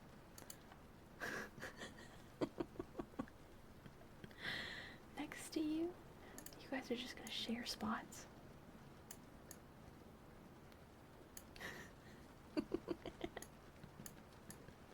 I should put a slash, you know? Slash. Agadu. Slash crystalline. Yeah, 2% at this rate. That's funny. Oh, question. When you go to upload a mo, it says want to unlock instant emote uploads. If I don't have it. Ooh, interesting. Huh. So, what does that, like, benefit to where I should, to where having instant is better to do something like a thigh emote versus not? You've got me so intrigued.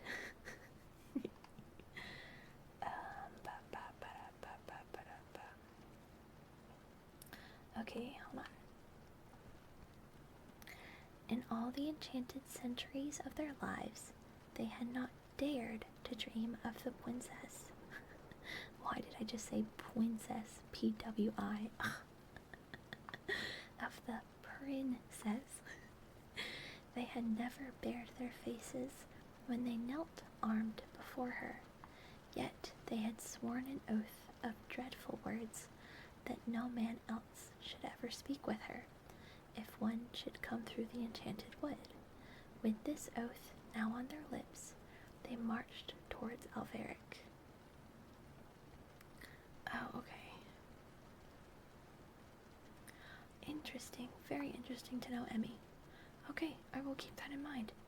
Thank you. Good to know. Oh no. The hard way. Oh, that sucks. But thank you for letting me know.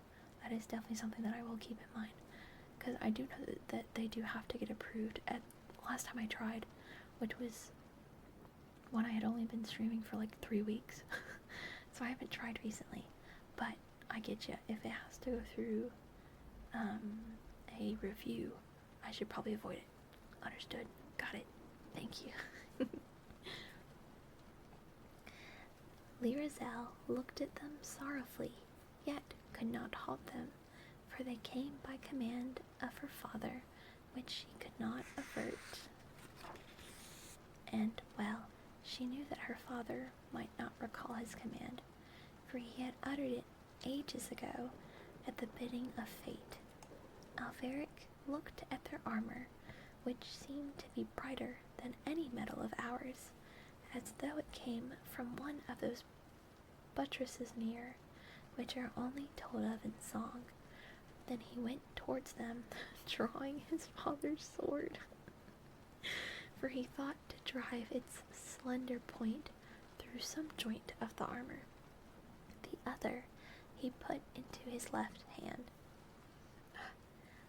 Alveric came out swinging. He is ready to fight. He's ready to stab people. Okay, yeah, I see.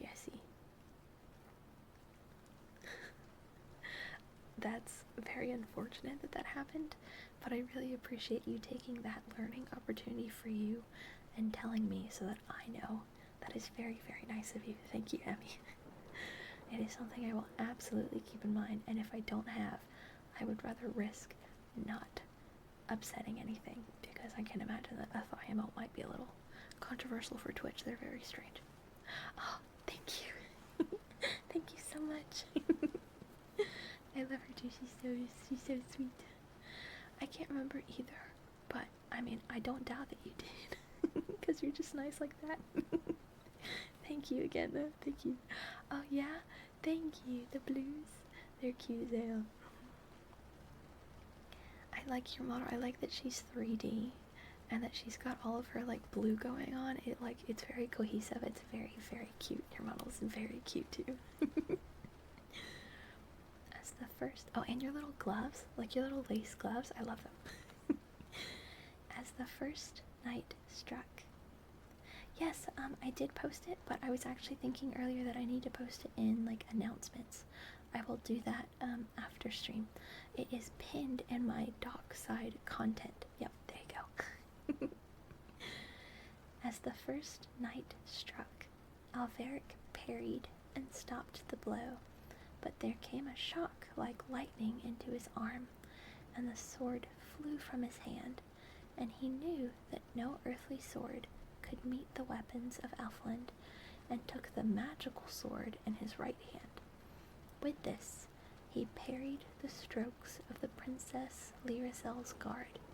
For such these 4 knights, hi, Doctor, Orator, maybe, Gaming, thank you so much for the follow. I hope you're having a good night. Oh, and they follow right as the ads start. That's so unfortunate. Well, thank you for joining my Discord. Thank you. With this, he parried the strokes of the Princess Lyrazel's guard. For such these 4 knights were, having waited for this occasion through all the ages of Elfland, and no more shock came to him from any of those swords, but only a vibration in his own sword's metal. Thank you for the headpats. That passed through it like a song, and a kind of a glow that arose in it, reaching to Alveric's heart and cheering it. Oh my word, you know what, I forgot to run a raffle. I turned the page. I also did not need to just make that noise. Apologies. But I turned the page and forgot to do a raffle. Sorry. But as Alveric continued to parry the swift blows. Hi, aka Nuggy. I love that emote. The cat's doing condom style. That's a good emote. That's a very good emote. Yes, Emmy, I know, but my mods are asleep. They're not here right now. It's just me. I'm all alone. Yeah. Just like Raikion in your stream the other night. He was asleep. Or, sorry, he disconnected. Sure. Oh, sorry. I believe he was sleeping. I think I'm good at the moment. Also, thank you, AK Nuggy, for the follow. I think I'm good for the moment because it's super, like, quiet. And a lot of people are here really to, I think, sleep. They're just chill. But if it ever gets into anything, I would absolutely appreciate help. But I will let everybody know. At the moment, though, I think we're chilling. We're fine. Thank you so much for offering. Thank you. Okay, yeah. I know, right? Ah, crazy. That's the issue with it. For shame.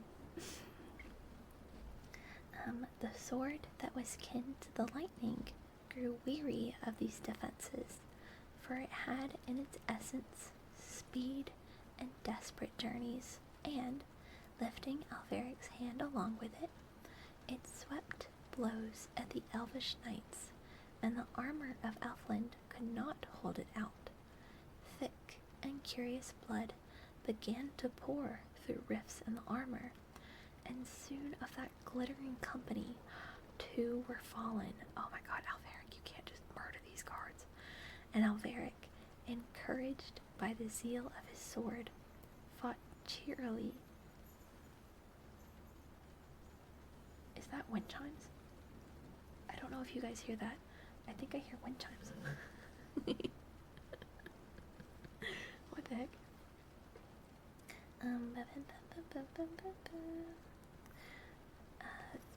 His sword fought cheerily, and soon overthrew another, so that only he and one of the guard remained, who seemed to have some stronger magic about him than had been given to his fallen comrades. Yeah, that's... oof. My listening face is good. My go.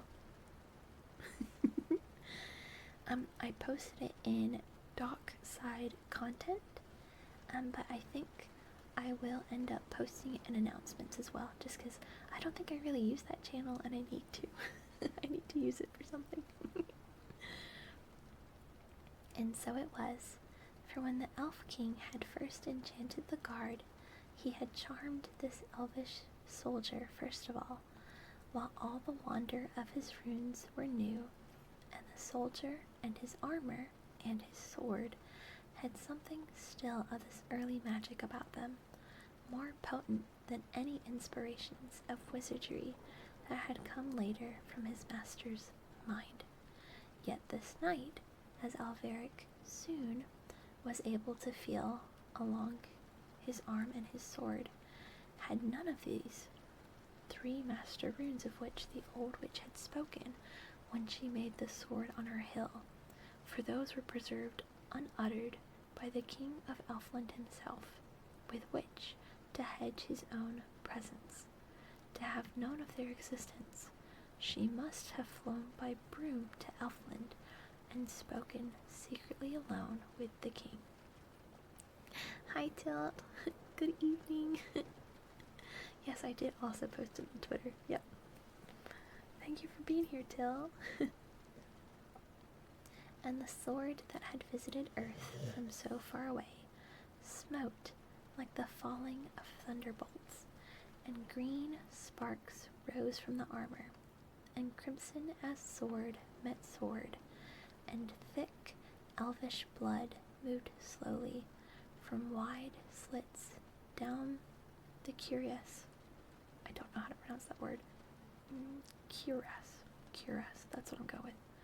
And Lyrazel gazed in awe and wonder and love, and the combatants edged away, fighting into the forest, and branches fell on them, hacked by their fight, and the runes in Alveric's far-traveled sword exulted and roared at the elf knight, until in the dark of the wood, amongst branches severed from disenchanted trees, with a blow like that of a thunderbolt riving an oak tree, Alveric slew him.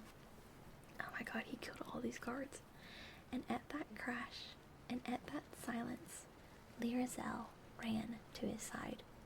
Quick, she said, for my father has 3 runes. She durst not speak of them. Whither? Said Alveric, and she said, to the fields, you know.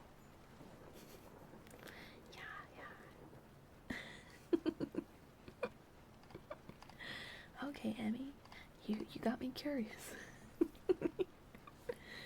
Sure, no reason at all. Oh. Okay, wait. Wait.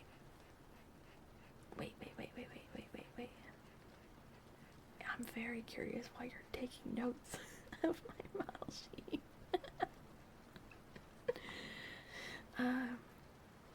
Okay, so that is that word? So how would you say that you pronounce that? Queeris? Oh, there's my chair. 1 second. That was a bit of a loud mute. I apologize. Yeah, curry ass. What the fuck? Oh my god, my cat jumped on my dresser. Let me get him down real quick. Let me get him down.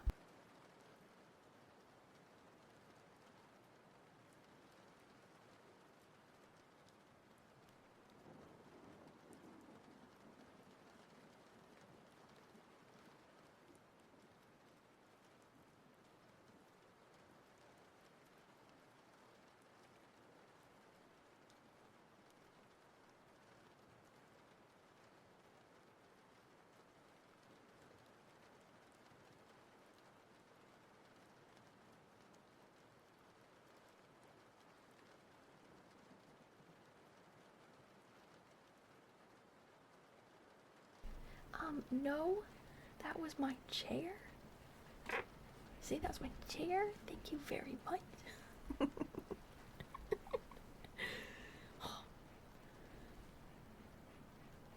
Okay, that was my chair, and then my cat jumped from my bed onto my dresser, I swear. Thank you for the headpats. Oh my god, my darn chair. I readjusted. Okay, you used the word a bit in your own writing. Okay. Queeris. Right? Queeris or queeras? Queeris, maybe? Can you like do like a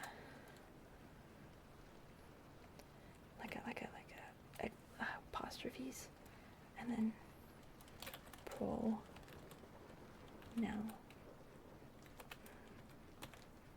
So like pronounce, kind of like that. That's not how you do pronounce either. Pronounce, because that's pronouns. I didn't need the N. Anyways, can you do like that so I know exactly? Thank you. Anyways, new page.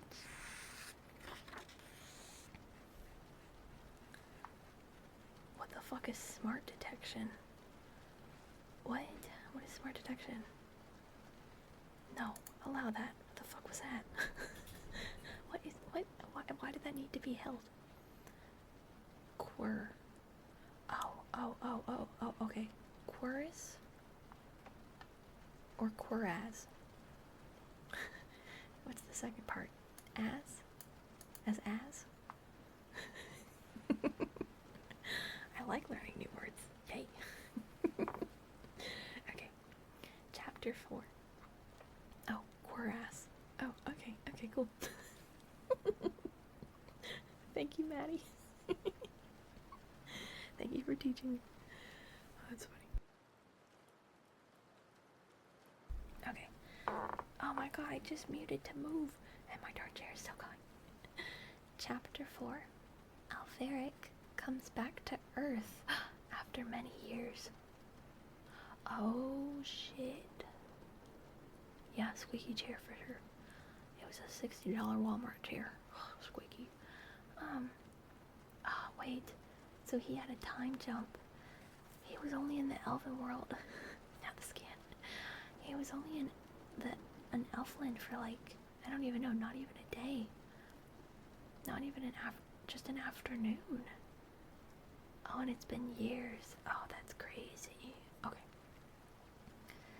Back through the guarding wood went Alveric and Lyrazel. She only looking once more at those flowers and lawns, seen only by the furthest traveling fancies of poets in deepest sleep, then urging Alveric on.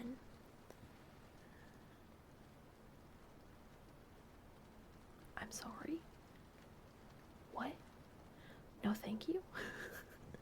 I am very glad that did not happen. The fuck? Oh my god, I hope you're not speaking of personal experience. Oh wait, you are. Ow. Oh no. That sounds horrible. Oh, I hate that thought. Imagine you just sitting there and all of a sudden impaled. That's sad. Oh, Jesus Christ. Seen only by the furthest traveling fancies of poets in deepest sleep, then urging Alveric on, he choosing the way past trees he had disenchanted, and she would not let him delay even to choose his path, but kept urging him away from the palace that is only told of in song, and the other trees began to come lumbering towards them from beyond the lustreless, unromantic line that Alveric's sword had smitten, looking queerly as they came at their stricken comrades, whose listless branches drooped without magic or mystery, and as the moving trees came nearer, Lyrazel would hold up her hand, and they all halted and came on no more, and still she urged upon Alveric to hasten. She knew her father would climb the brazen stairs of one of those silver spires. She knew he would soon come out on a high balcony. She knew what rune he would chant. She heard the song of his footsteps ascending, ringing now through the wood. They fled over the plain beyond the wood, all through the blue everlasting elfin day, and again she looked over her shoulder and urged Alveric on. Oh my god, it happened on stream. Oh no.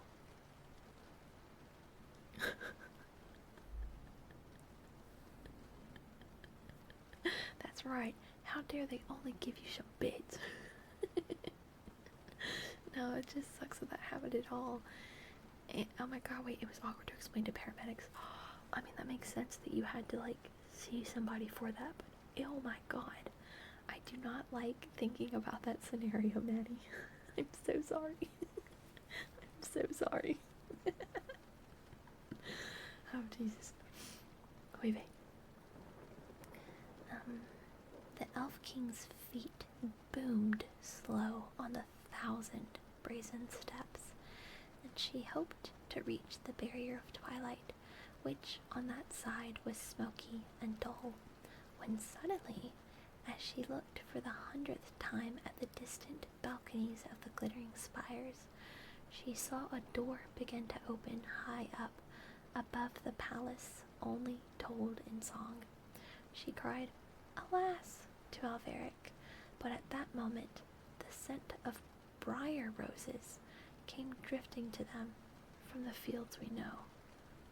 Alveric knew not fatigue, for he was young, nor she, for she was ageless. They rushed forward, he taking her hand. The Elf King lifted his beard, and just as he began to intone a rune that only once may be uttered, against which nothing from our fields can avail, they were through the frontier of twilight, and the rune shook and troubled those lands in which Lyrazel walked no longer. Okay, wait, so this is the first time. Well, I don't think this is the first time magic is transferring into, like, human lands, because you've got the witch. But I presume this is the first time Lyrazel is coming into human lands.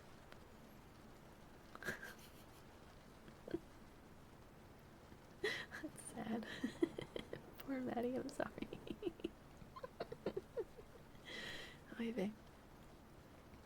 When Lyrazel looked upon the fields we know, as strange to her as once they have been to us, their beauty delighted her. She laughed to see the haystacks, and loved their quaintness. A lark was singing, and Lyrazel spoke to it, and the lark bonks. And the lark seemed not to understand, but she turned to other glories of our fields, for all were new to her, and forgot the lark. It was, curiously, no longer the season of bluebells, for all the foxgloves were blooming, and the May was gone, and the wild roses were there. Alveric never understood this. It was early morning, and the sun was shining, giving soft colors to our fields, and Lyrazel rejoiced in those fields of ours at more. Oh my cat, 2 seconds.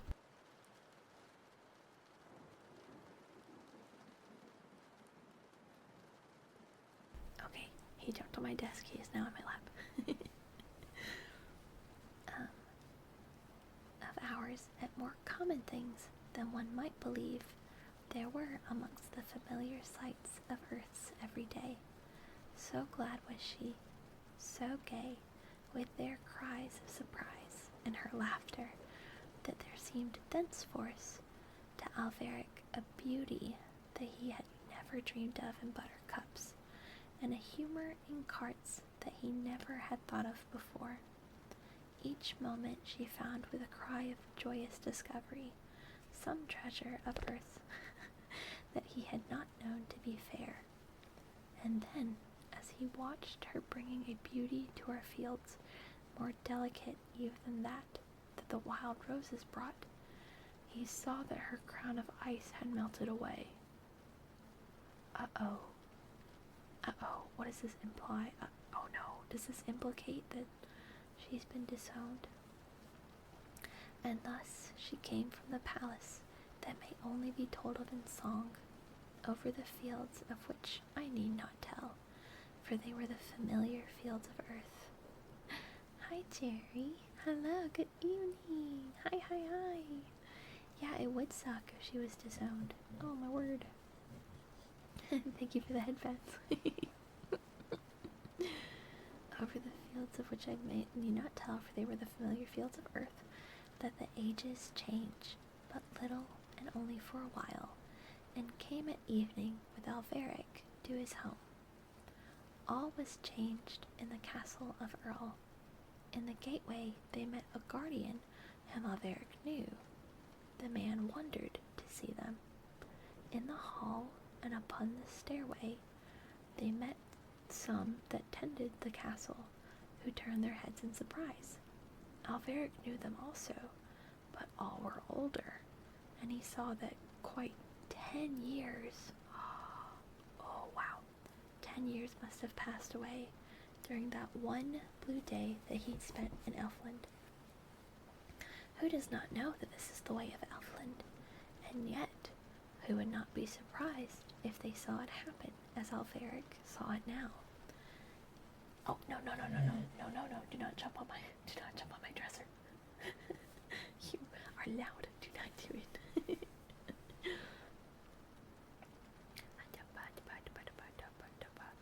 He turned to Lyrazel and told her how 10 or 12 years were gone, but it was as though a humble man who had wed an earthly princess should tell her he had lost 6 pence. Time had no value or meaning to Lyrazel, and she was untroubled to hear of the 10 lost years. She did not dream what time means to us here. They told Alveric that his father was long since dead. Oh no. And one told him how he died happy, without impatience, trusting to Alveric to accomplish his bidding, for he had known somewhat of the ways of Elfland, and knew that those traffic twixt here and there must have something of that calm in which Elfland forever dreams. New page, which means new raffle. Oh, good chow. Up the valley, ringing late, they heard the blacksmith's work. The blacksmith was he who had been the spokesman of those who went once to the long red room to the Lord of Earl, and all these men yet lived, for time, though it moved over the Vale of Earl, as over all fields we know, moved gently, not as in our cities. Thence Alveric and Lyrazel went to the holy place of the Freer, and when they found him, Alveric asked the Freer to wed them with Christum rites. Wait, they want to get wed? Wait, Lyrazel, you've just met this man, and you want to marry him? Okay. Wow, you rose them ranks quick. And then Agadu lost it all. Game is game, for real. She had never been with anybody. She said, wow, yep, you're the one. And when the Freer saw the beauty of Lyrazel flash mid the common things in his little holy place, for he had ornamented the walls of his house with knickknacks that he sometimes bought at the fairs, he feared at once she was of no mortal line, and when he asked her whence she came, and she happily answered, Elfland, the good man clasped his hands and told her earnestly how all in that land dwelt beyond salvation.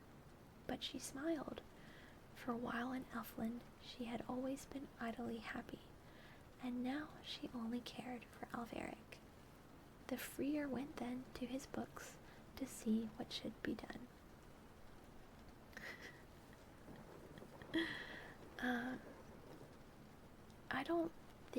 He's the son of a king, so he might be rich, but I don't know, you know. You passed. Yay, Cherry. Yay. Congrats on passing. Yay. Good shit, let's go.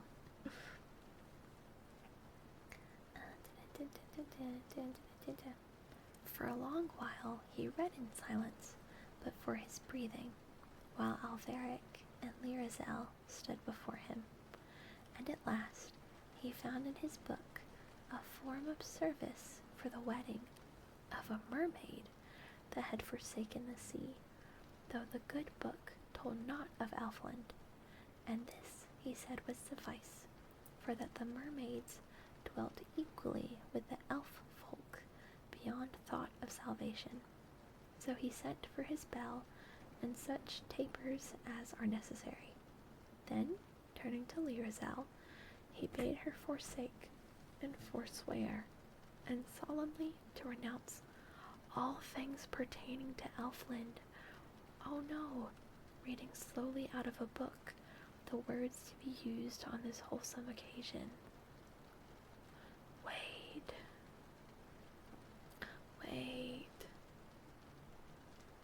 What? Why is he making her renounce all things Elfland? What does this mean? What would this do? What the frick? Good for her. Yeah, she's an elf. She is like the daughter of the king of Elfland. She is a princess. She's a princess elf.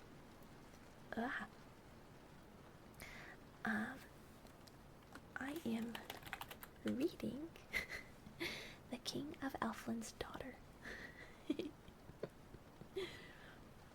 Good freer, Lyrazel answered.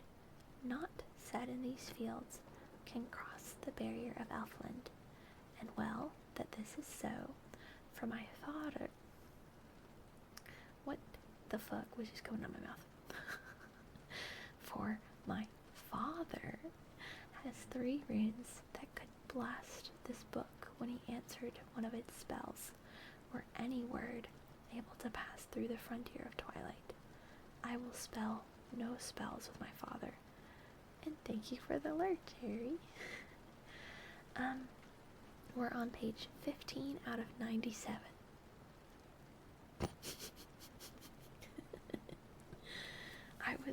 I was expecting to get halfway through this book tonight, but a lot happened. A lot happened. Yeah, this is gonna take me a while. But I cannot wed Christum man, the Freer replied, with one of the stubborn who dwell beyond salvation. Then Alveric employed her, and she said the say in the book.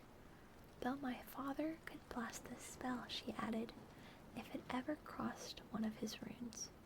And the bell being now brought and the tapers, the good man wedded them in his little house with the rites that are proper for the wedding of a mermaid that hath forsaken the sea. Crashed like 10 times. What? No, my stream crashed once. Thank you very much. Oh my god, it's 3 a.m. Okay, I'm gonna do one more chapter and then I'm gonna go to sleep. So maybe we'll get like to page 20. I don't know. We'll see. Oh, new page, which means new raffle. Chapter 5. 3 a.m. How am I alive? What do you mean? 2 more chapters. No, I can't do it. Cherry, you missed it. I have locked myself out of my bathroom. My bathroom locked itself on the inside. Yeah, exactly. What? Yeah, I don't know how, but I really have to pee and I can't. So like, I'm gonna figure that out later after stream. So I'm gonna do one more chapter. No, this is a bathroom in my room. I can use the bathroom in the hallway. It's okay. I'm okay. But I'm gonna read this chapter and then I'm gonna end stream and then I'll figure out whatever the hell I need to figure out. I'm not a coward. Okay, chapter 5. the wisdom of the Parliament of Earl. In those bridal days, the men of Earl came often to the castle, bringing gifts and felicitations, and in the evenings they would talk in their houses of the fair things that they hoped for the Vale of Earl, on account of the wisdom of the thing that they had done when they spoke with the old lord in his long red room. Jerry, I know, but I'm sorry. No, not Apple Intelligence. Flower King. Oh my word. Hi. Hello. Hi. Jawati. Is that how you say it? Hi everybody. Hi Raiders. Hello. Good evening. Thank you Jawati for the follow. And thank you Frost for the follow. And thank you Metrius for the follow. I really appreciate it. Wait, why does it look like there's 2 raids happening? Okay. Why do we have 2 raid messages? Okay. Huh? Is that... Wait, what's a sub raid? What's a follower raid? What does that mean? Thank you, Void Slayer, as well, for the follow. Many thanks. Explain it to me while I do my little introduction. Please. Oh, my mind is not cooked. My name is Sailor Samoyed. Oh, that makes so sense. Oh, yes, that makes sense. Ah, lovely. I understand. That's really cool. That's so cool to think about doing that. Thank you, Feels Like Snow. Thank you so much for the follow. But my name is Sailor. I am a sea puppy. I am an ocean Samoyed VTuber. I do ASMR reading on Monday and Tuesday nights, and then I do gaming on Thursdays. So, it's a Monday, thus you're here for my ASMR. We're reading a fairy tale right now. We're reading The King of Elfland's Daughter. It's from like 1912 or something. And it is actually one of the stories that inspired The Lord of the Rings. So it's very cool. Well, hello, Bacon. What's up? Fancy seeing you here. Hello. It has. Oh my god, thank you. I love them too. I have a pet Samoyed. She's right here by my... Oh my word. Thank you for the bits. Wow, thank you. Thank you so much. Oh, wowie. I forgot that my bond's not here, so I have to do it. I got you. I shout you out. Everyone, show some love and some thanks for Jawati. I gotta follow them. Hold on. Follow. And then honestly, I don't think it popped up, so I'm gonna do it that way too. Do I have to do it both ways? It's my first time doing it myself. Yeah, there you go. Now it pops up at the top. Hi, Avalanche Rose. Thank you so much for the follow. Good evening. Oh my god. Void, you lived. Oh, and of course, Jawati. Of course. Absolutely. Oh, Bacon, that's so nice of you to say. Thank you. But yeah. I'm gonna get back to reading. I'm on chapter 5. We're on page 16 out of 97. So you're basically at the start of the book. Just a little. All you have missed so far is that the son of a king on the human side. Thank you so much, Jawati. You have a lovely, lovely evening. Thank you again so much.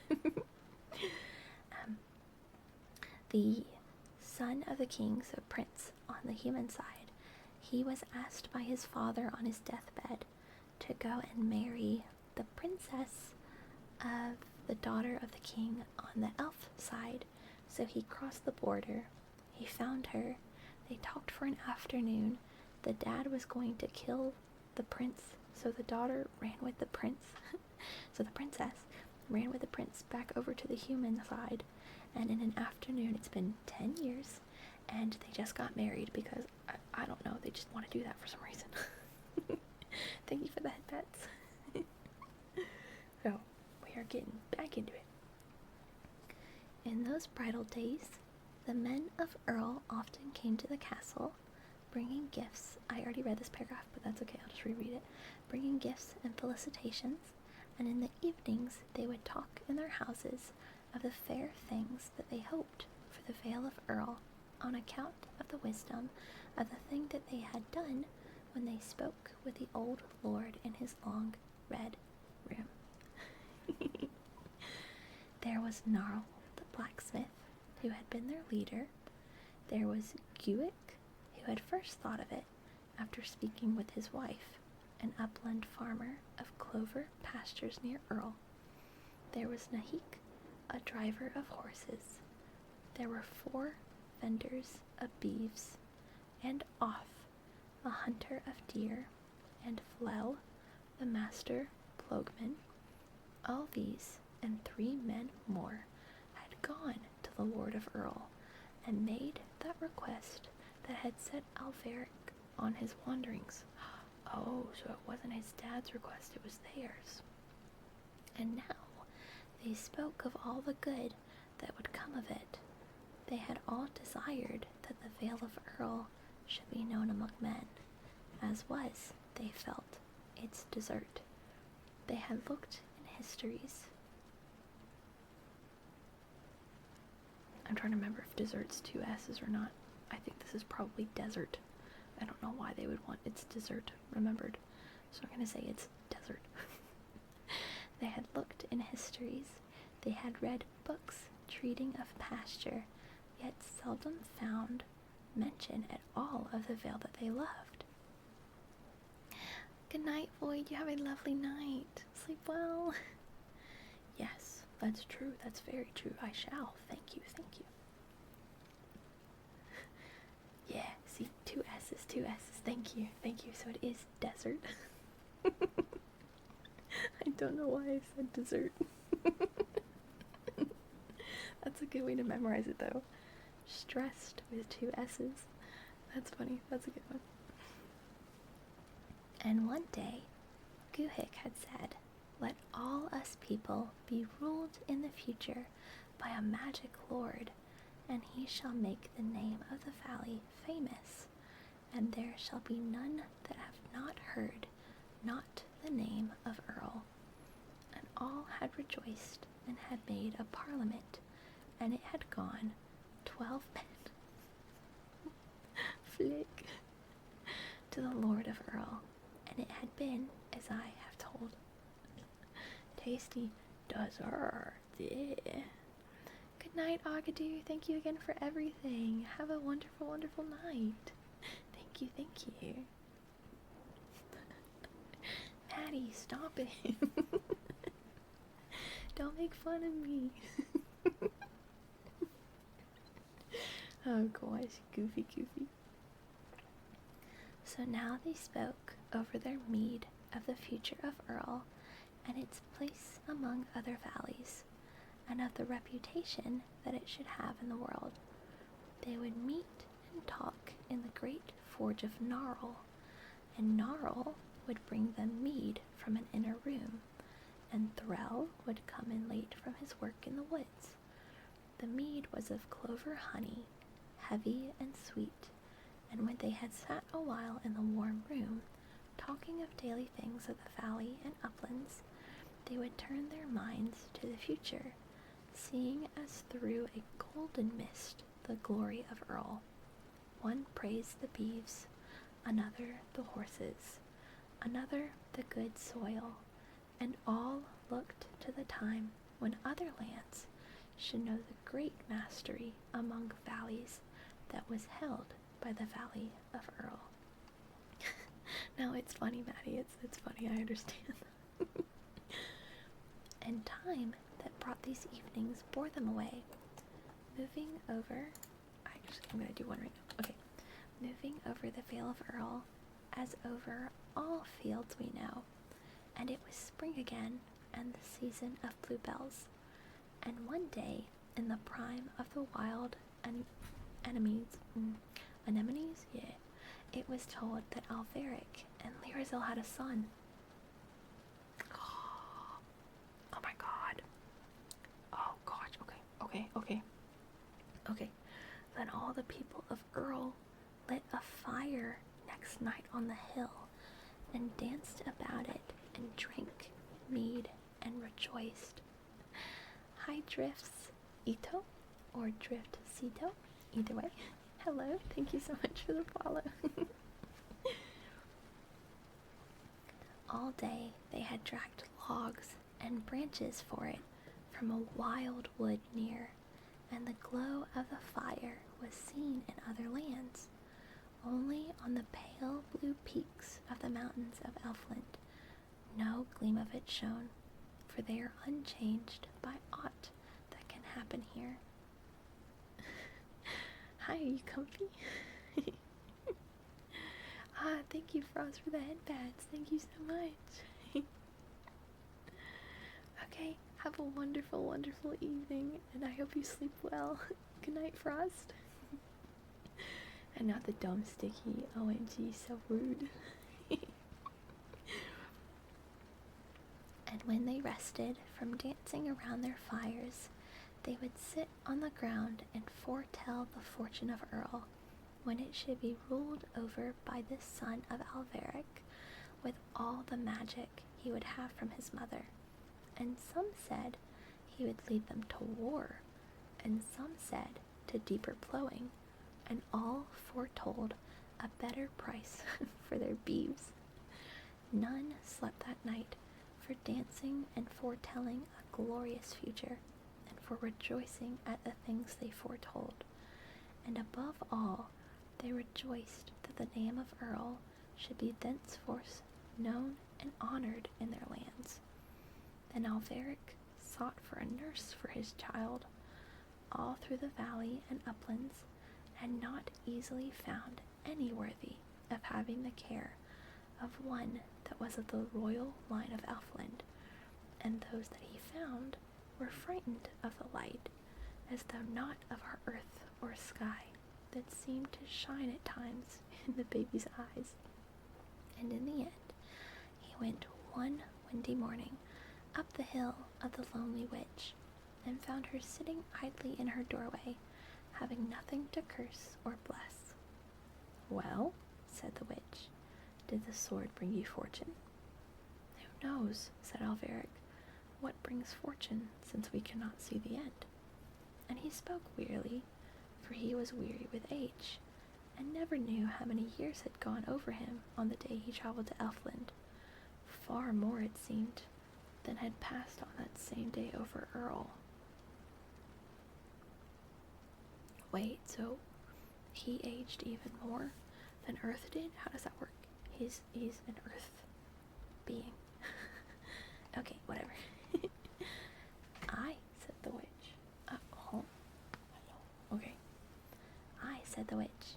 Who knows the end but we? Mother witch, said Alveric. I wedded the king of Elfland's daughter. That was a great advancement, said the old witch. Pros onk. Mother witch, said Alveric, we have a child, and who shall care for him? No human task, said the witch. Mother witch, said Alveric, will you come to the Vale of Earl and care for him and be the nurse at the castle? For none but you in all of these fields know aught of the things of Elfland except the princess, and she knows nothing of Earth. And the old witch answered, for the sake of the king, I will come. So the witch came down from the hill with a bundle of queer belongings, and thus the child was nursed in the fields, we know, by one who knew songs and tales of his mother's country. Oh my word, sorry. My pinky hit my paper. Dang, I lost my seaweed. Frick, I lost the slots. And often, as they bent together over the baby, that aged witch and the princess Lyrasil walked together. Oh, thank you for the head pats, Maddie. And afterwards, through long evenings of things about which Alveric knew nothing, and for all the age of the witch, and the wisdom that she had stored in her 100 years, which is all hidden from man, it was nevertheless she who learned when they talked together, and the Princess Lyrazel who taught.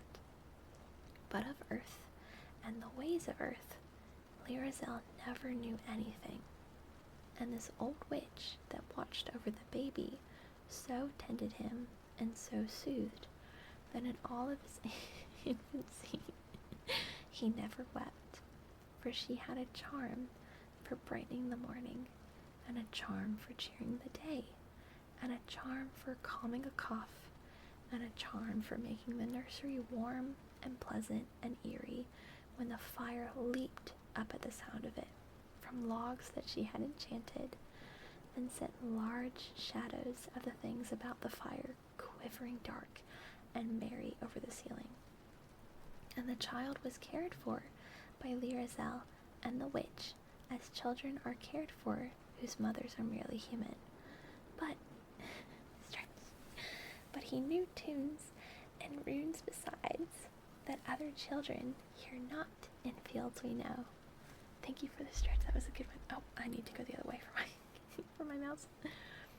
So the old witch moved about the nursery with her black stick, guarding the child with her runes. If a draught on windy nights shrilled in through some crack, she had a spell to calm it, and a spell to charm the song that the kettle sang, till its melody brought hints of strange news from mist-hidden places, and the child grew to know the mystery of far valleys that his eyes had never seen. Make sure we're stretching and taking care of our butts, that we don't have bad chairs that implant themselves. It's so sad. I just can't. I hate that happened to you. I'm sorry. Oh my god, I hate it. Oy vey, oy vey, oy. I know, protect the butt. Protect the buttocks. That glutamus maximus.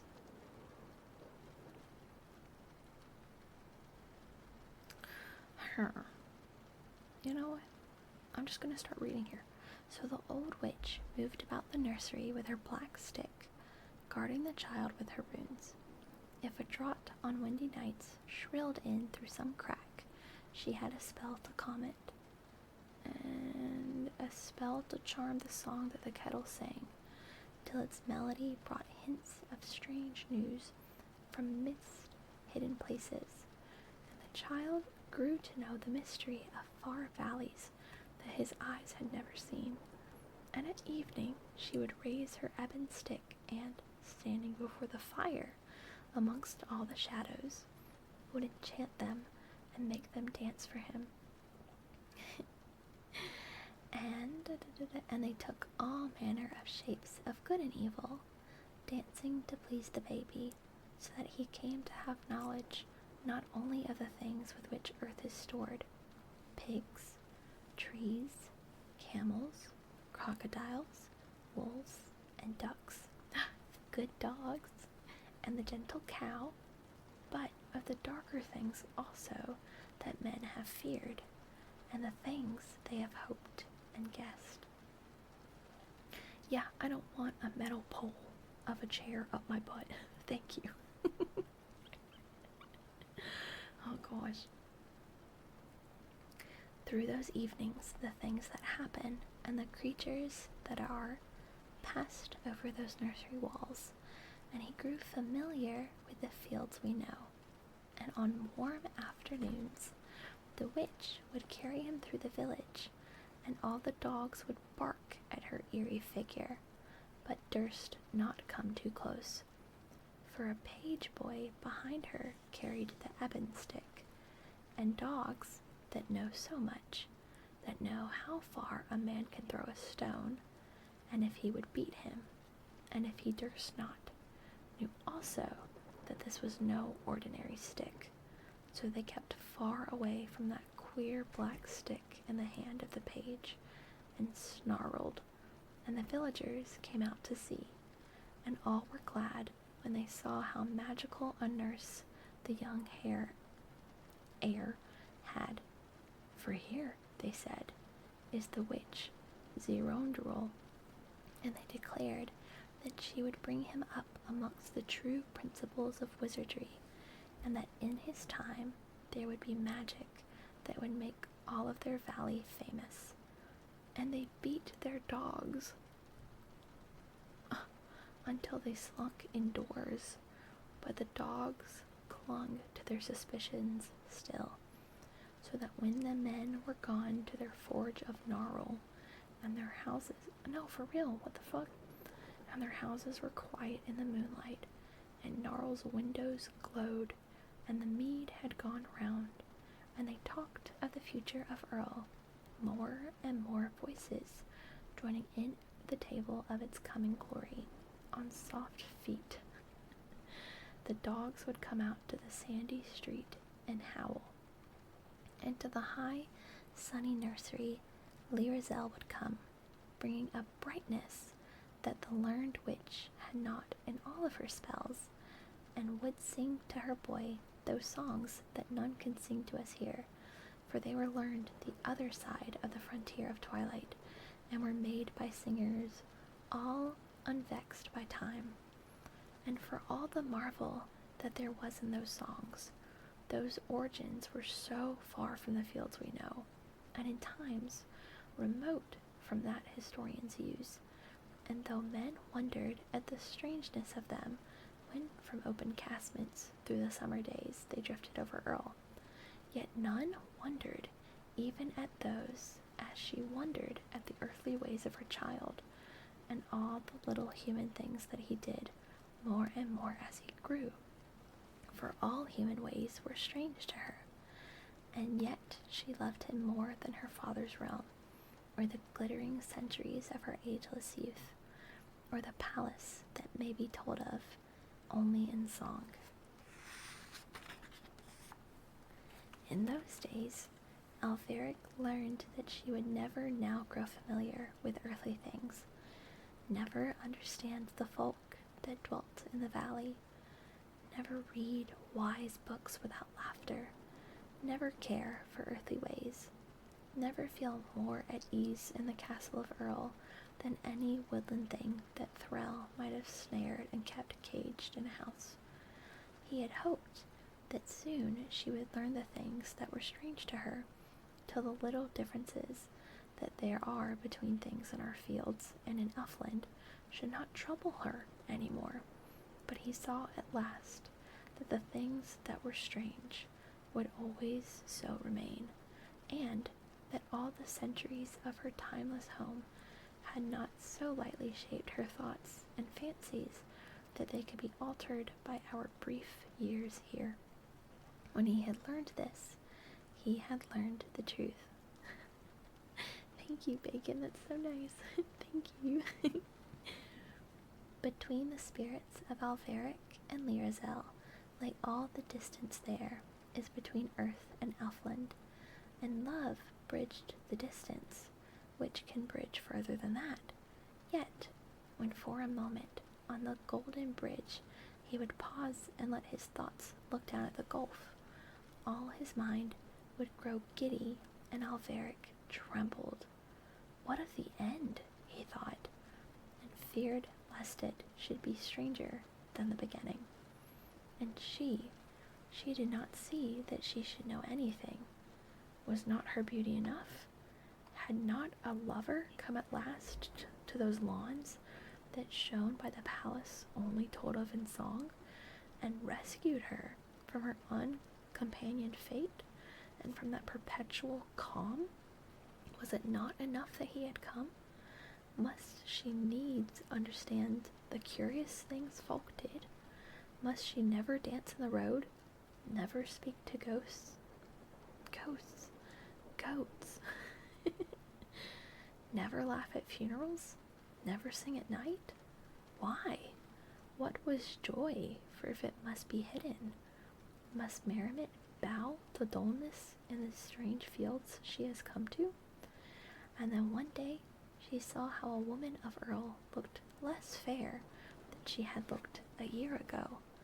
Little enough was the change, but her swift eye saw it surely, and she went to Alveric, crying to be comforted, because she feared that time in the fields we know might have power to harm that beauty that the long, long ages of Elfland had never dared to dim, and Alveric had said that time must have his way, as all men know, and where was the good of complaining?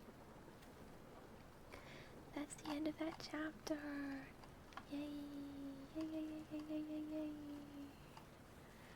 Okay, I did say I was gonna end here, so we have reached the end. Yeah, I can do a raffle. Good job. Good luck on the last raffle, you got it. I gotta find someone to rate now. What the frick? Raid. Raidy time. Do not, thank you. Let's see. Oh, Cherry's streaming. That's funny. I rated her last time though, so let me go for someone else. Search. Category Asthma. No, I rated her last time. Yeah, welcome back. I am ending. I usually stream ASMR for about 2 hours. It's been like 2 hours and 15. I don't know what to say. Okay, actually, technically, it's been 3 hours. I forgot that my stream died. It's been 3 hours. I've got to go to sleep. Oh.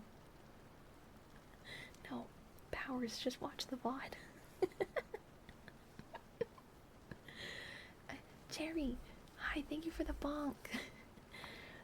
Thank you for the bonkers. Hey, Goofy. Whoa, wait, what is this? Someone's doing nail art ASMR. What the heck is that? What the heck?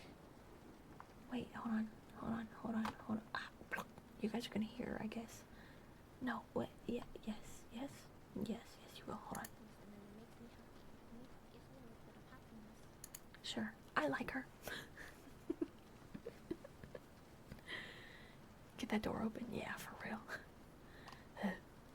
Okay, I will choose this lovely lady right here. How do I choose to raid?